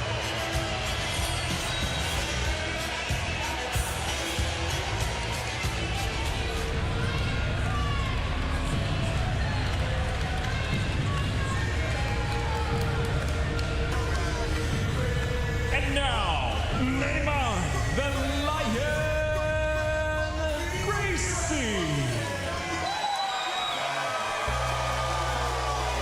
There's an old Jerry Seinfeld bit about butlers. It goes like this. If you name your son Jeeves, you pretty much mapped out his future. Well, when you're born with the last name Gracie, it's hard to imagine a life where you're not making walks just like this. Boy, isn't that the truth? There is so much pressure that comes with that name. And look, we've seen a lot of Gracies that have not been able to live up because of that pressure. They can't live up to that element. Naming Gracie has absolutely shown that he can take the pressure, he can deal with it, and he can put on beautiful performances. This guy is just getting better all the time. And with Rafael Cordero as one of his coaches now, his stand-up has improved by leaps and bounds. His keys to victory in this is make Yamauchi move backwards. He slows down his offensive progression when he's moving backwards and hit him to the body and hit him to the body often. He's a different kind of Gracie, kind of grapples to the tune of his own gi, right? He's just not quite the same. He has his own kind of variation of it. But again, living with that name could not have been easy. We've arrived at the main event. Let's check out the tail of the tape. We've talked about the clash of styles, but both these fighters trying to move up, and Goichi Yamauchi is so experienced. It's easy to get 11-3 to 27-5. We're talking about 9 submission wins for Naaman Gracie at 82% and 21 submission wins for Yamauchi at 78%. Both these guys on the ground are phenomenal. The name, the legacy, the stakes at welterweight. It is main event time. That's Michael C. Williams time. Bellator MMA live on Showtime from the Sanford Pentagon here in Sioux Falls. The time has come for tonight's main event. 5 5-minute rounds in the welterweight division. Sanctioned by the South Dakota Athletic Commission at Cageside Chairman Mike Kilmer. And now, introducing the blue corner first. At 5'10", weighing in 170 pounds even, looking to establish himself now as a welterweight. He brings a veteran 27 professional victories with 5 losses. From Curitiba, Bahia, Brazil, presenting Goichi Yamauchi.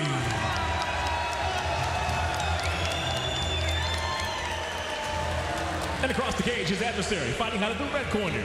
At 6 foot, weighing in 170.4 pounds, the former title challenger enters tonight, ranked number 5, holding 11 professional victories, along with 3 defeats.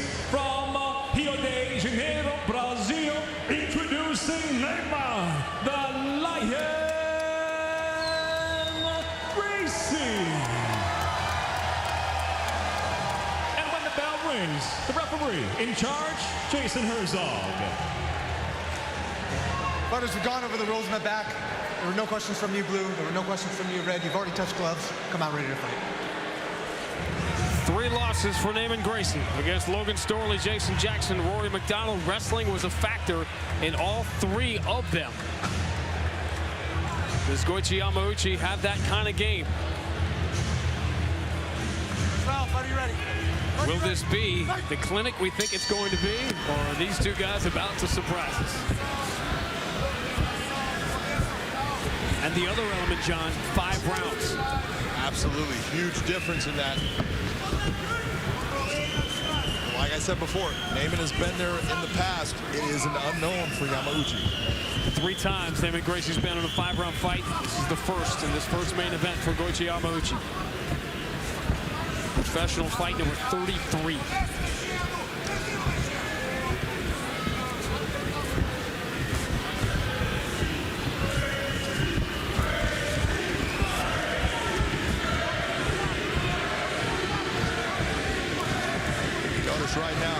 Gracie actually putting Yamauchi on his back foot, moving him backwards. Yamauchi's trying to take that away by utilizing lateral movement. Everybody enjoys a knockout win when you're a fighter, but when Neiman Gracie knocked out Mark Lemminger, there's that little extra for Gracie to record a knockout win. He was just a little happier than normal. That's just because you just don't expect it. You think it's going to be a submission. And then when all of a sudden he lands big shots and all of a sudden someone's going down, you go, oh my God, he's got stand-up too. Look, left cross from Yamauchi. That stunned Neiman a little bit.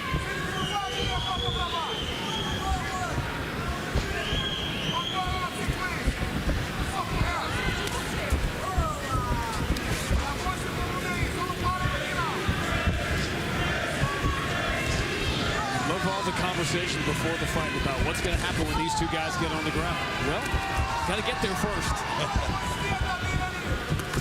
Instead, Yamauchi has been patient. Neiman's been pretty clear that he wants the fight there, but again, he's in no hurry.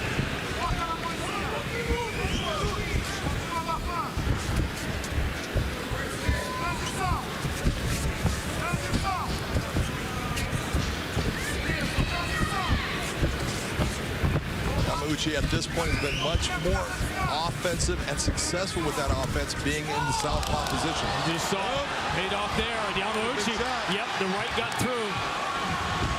And there's the takedown. I said, based upon if one of the guys gets hurt, that's when you're going to see Yamauchi actually say, I'll go to the ground.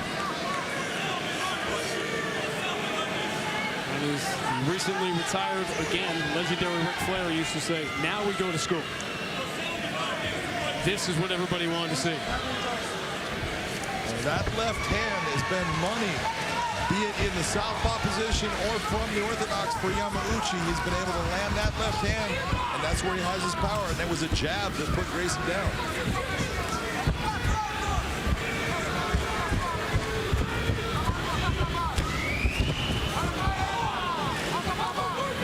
All the conversation about the jiu-jitsu and none about the stand-up. Well, when you got two guys, of course, but the best, you got to go with what they do and what they're good at, but you're almost canceling each other out. That's it. Two magicians. Is this your card? I believe this is your rabbit. Like, they've seen it all.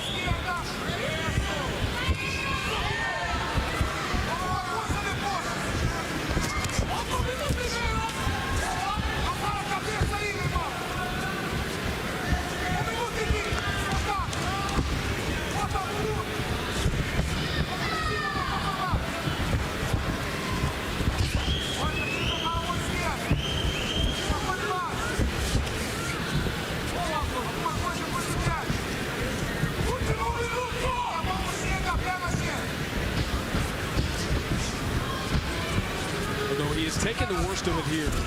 Neiman Gracie's stand-up. You can see he has worked. Where has he gotten better? Where he's gotten much better. He's always had a good chin, and the fact that Yamauchi put him down, but he was able to survive the position, get himself back to his feet. But it is in his ability not to only use punches.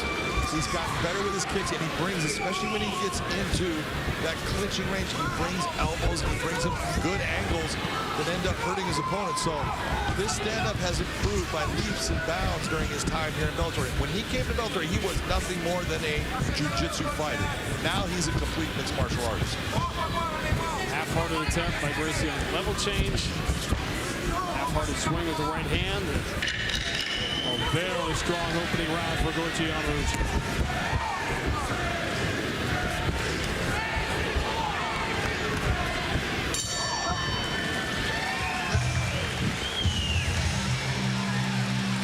It was a jab that did the damage, but this was set up a little earlier. It was, and this was where I was saying from the southpaw is because his left hand was what was lighting up Neiman, and he hit him again, and then hits him with the jab, puts him down to a knee.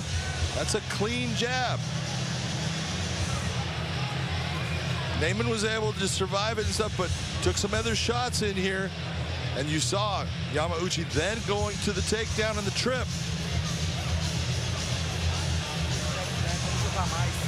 aguenta mais o corpo dele, chuta as pernas. Mas tá querendo chegar muito com a mão, não tá chegando e tá parando. Não para depois de 2 jabs. Faz alguma coisa depois de 2 jabs. Vamos no teu, tá lindo. Goichi Yamauchi said the Gracies have made me what I am today. That is, it's not respect, it's reverence for the family, for their accomplishments, and for the way they have carried themselves.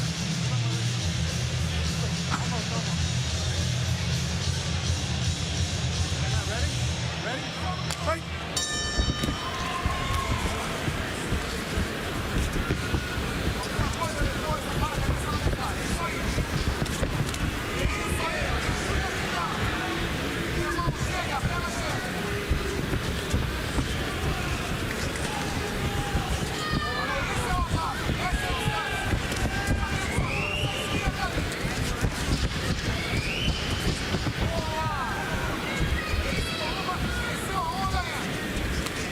Hasn't come into play yet, but you made the point earlier about leg locks and the lack of training. And that we've become accustomed to saying, well, Goichi Yamauchi, he wasn't trained leg locks, he doesn't go with them. As Gracie goes to the ground, let's see if Goichi can keep it there.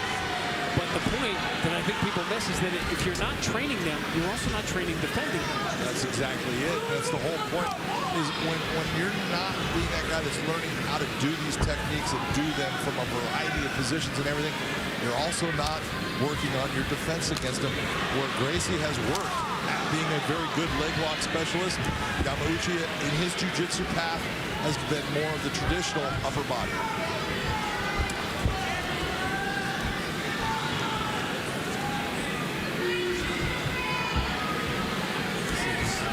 To the guard, said the spider to the fly, but this is not an ordinary fly. I was going to say, yeah, well, this is a fly that has some ideas, but you got to be careful of that up kick. Normally we'll talk about you want to bring those hips in front of that chin to make it to where it's difficult for Naaman to get that type of kick off.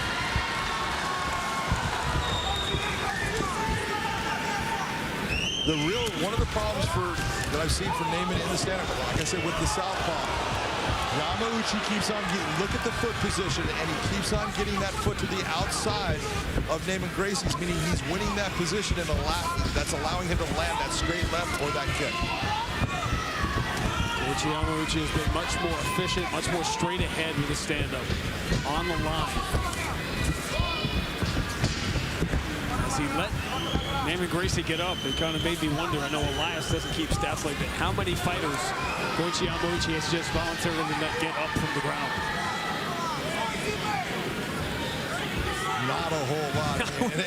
And it's one of the things in this position, many times. Wow, that was easy. Goichi is not the guy looking for the takedown. He will allow himself to be taken down by guys because he feels so comfortable off of his back. Here, he's not putting himself in that position. We've seen that meme, right? The two Spider-Men pointing to each other.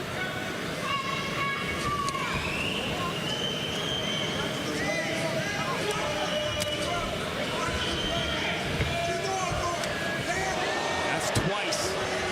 Goichi's come very close to taking a monster shot on that upkick. Take a look at where his chin position is compared to where his hips are at. When you're leaning over there, he's aware of it. He knows, but you got to be careful. See how he starts to bring his hips forward. That's him saying, okay, I'm not going to put myself in a position for you to be able to land that kick. Naaman says, come on, let's do this. Let's give everybody what they wanted to see. Well, in actuality, Yamauchi has landed a couple of kicks, but Gracie's landed the better kicks from the bottom than Yamauchi has from the standing. I don't think people are trained yet to see those as offensive as they really are. Nice jab. Better jabs here. Good jab. Goichi's just put his hands down. Goichi's trying to take him off the top of his forehead. Oh, the big uppercut. It's through. That was huge. It's over. Goichi Yamauchi dropped his guard, and then he dropped Naaman Gracie. What an uppercut. That landed so clean. And Goichi Yamauchi writes his own chapter against the family that wrote the book. It was almost like he was baiting him in by putting his hands down and taking that jab that Naaman was able to land. He was basically baiting him to just keep on coming forward, knowing he was going to launch that uppercut. And Naaman Gracie has been stopped for the first time in his career.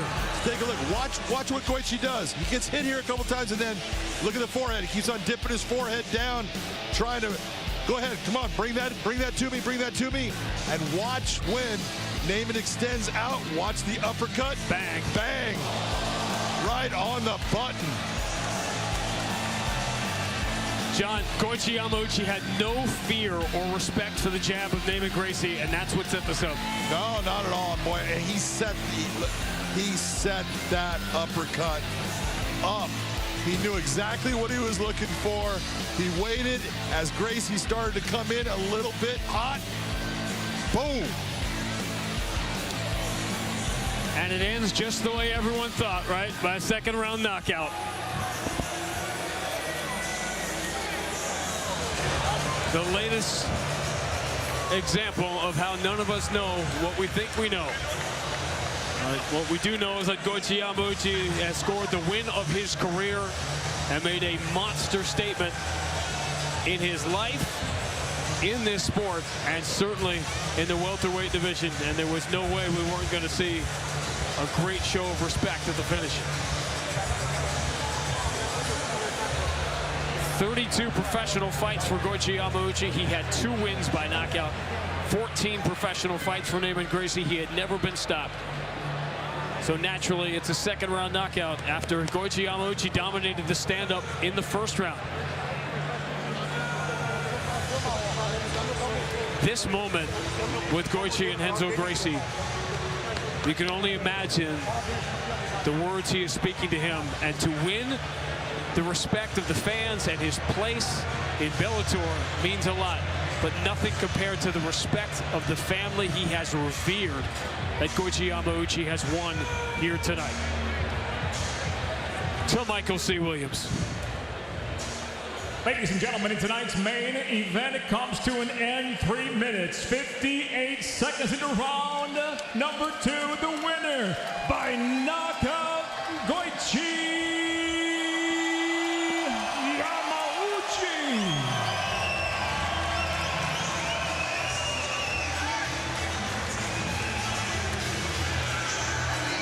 A moment.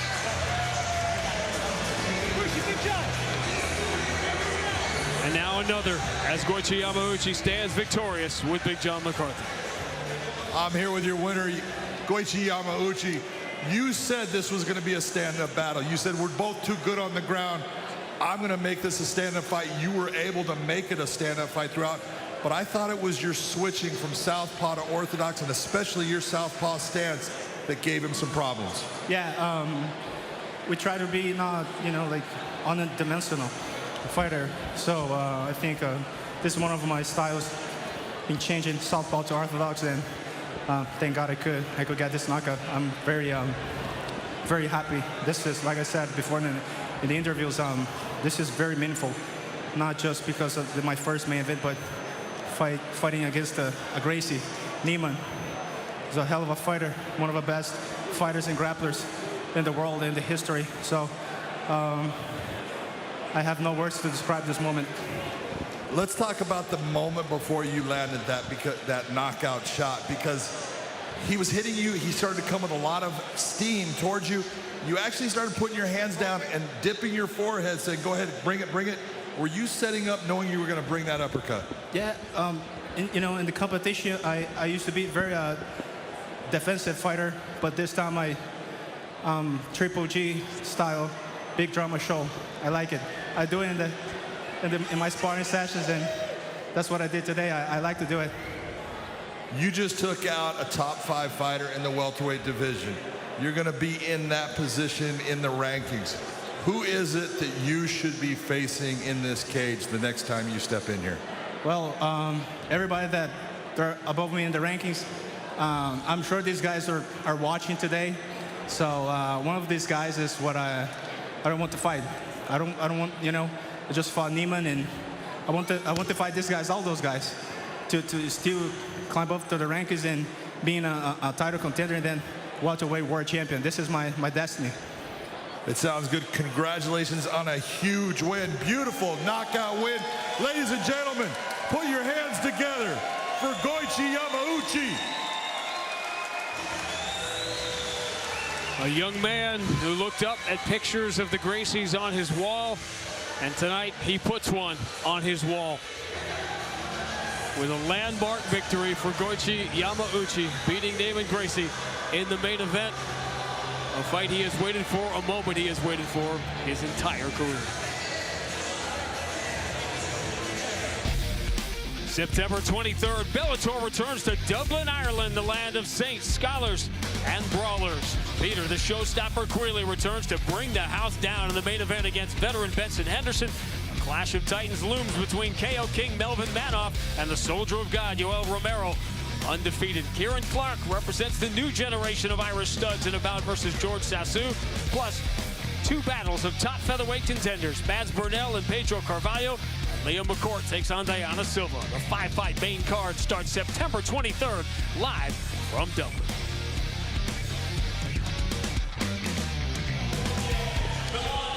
A night that belongs to that man who has scored so many impressive wins in Bellator outside of the spotlight. But tonight, in his first main event, in a fight that mattered so much to him against a member of the family he has revered since childhood, it is Goichi Yamauchi who leaves with a victory that will score an impact in so many different ways. A big night here in Sioux Falls. It started with Austin Vanderford getting knocked out again in the first round as Aaron Jeffrey made his statement that he belongs on the list at 185.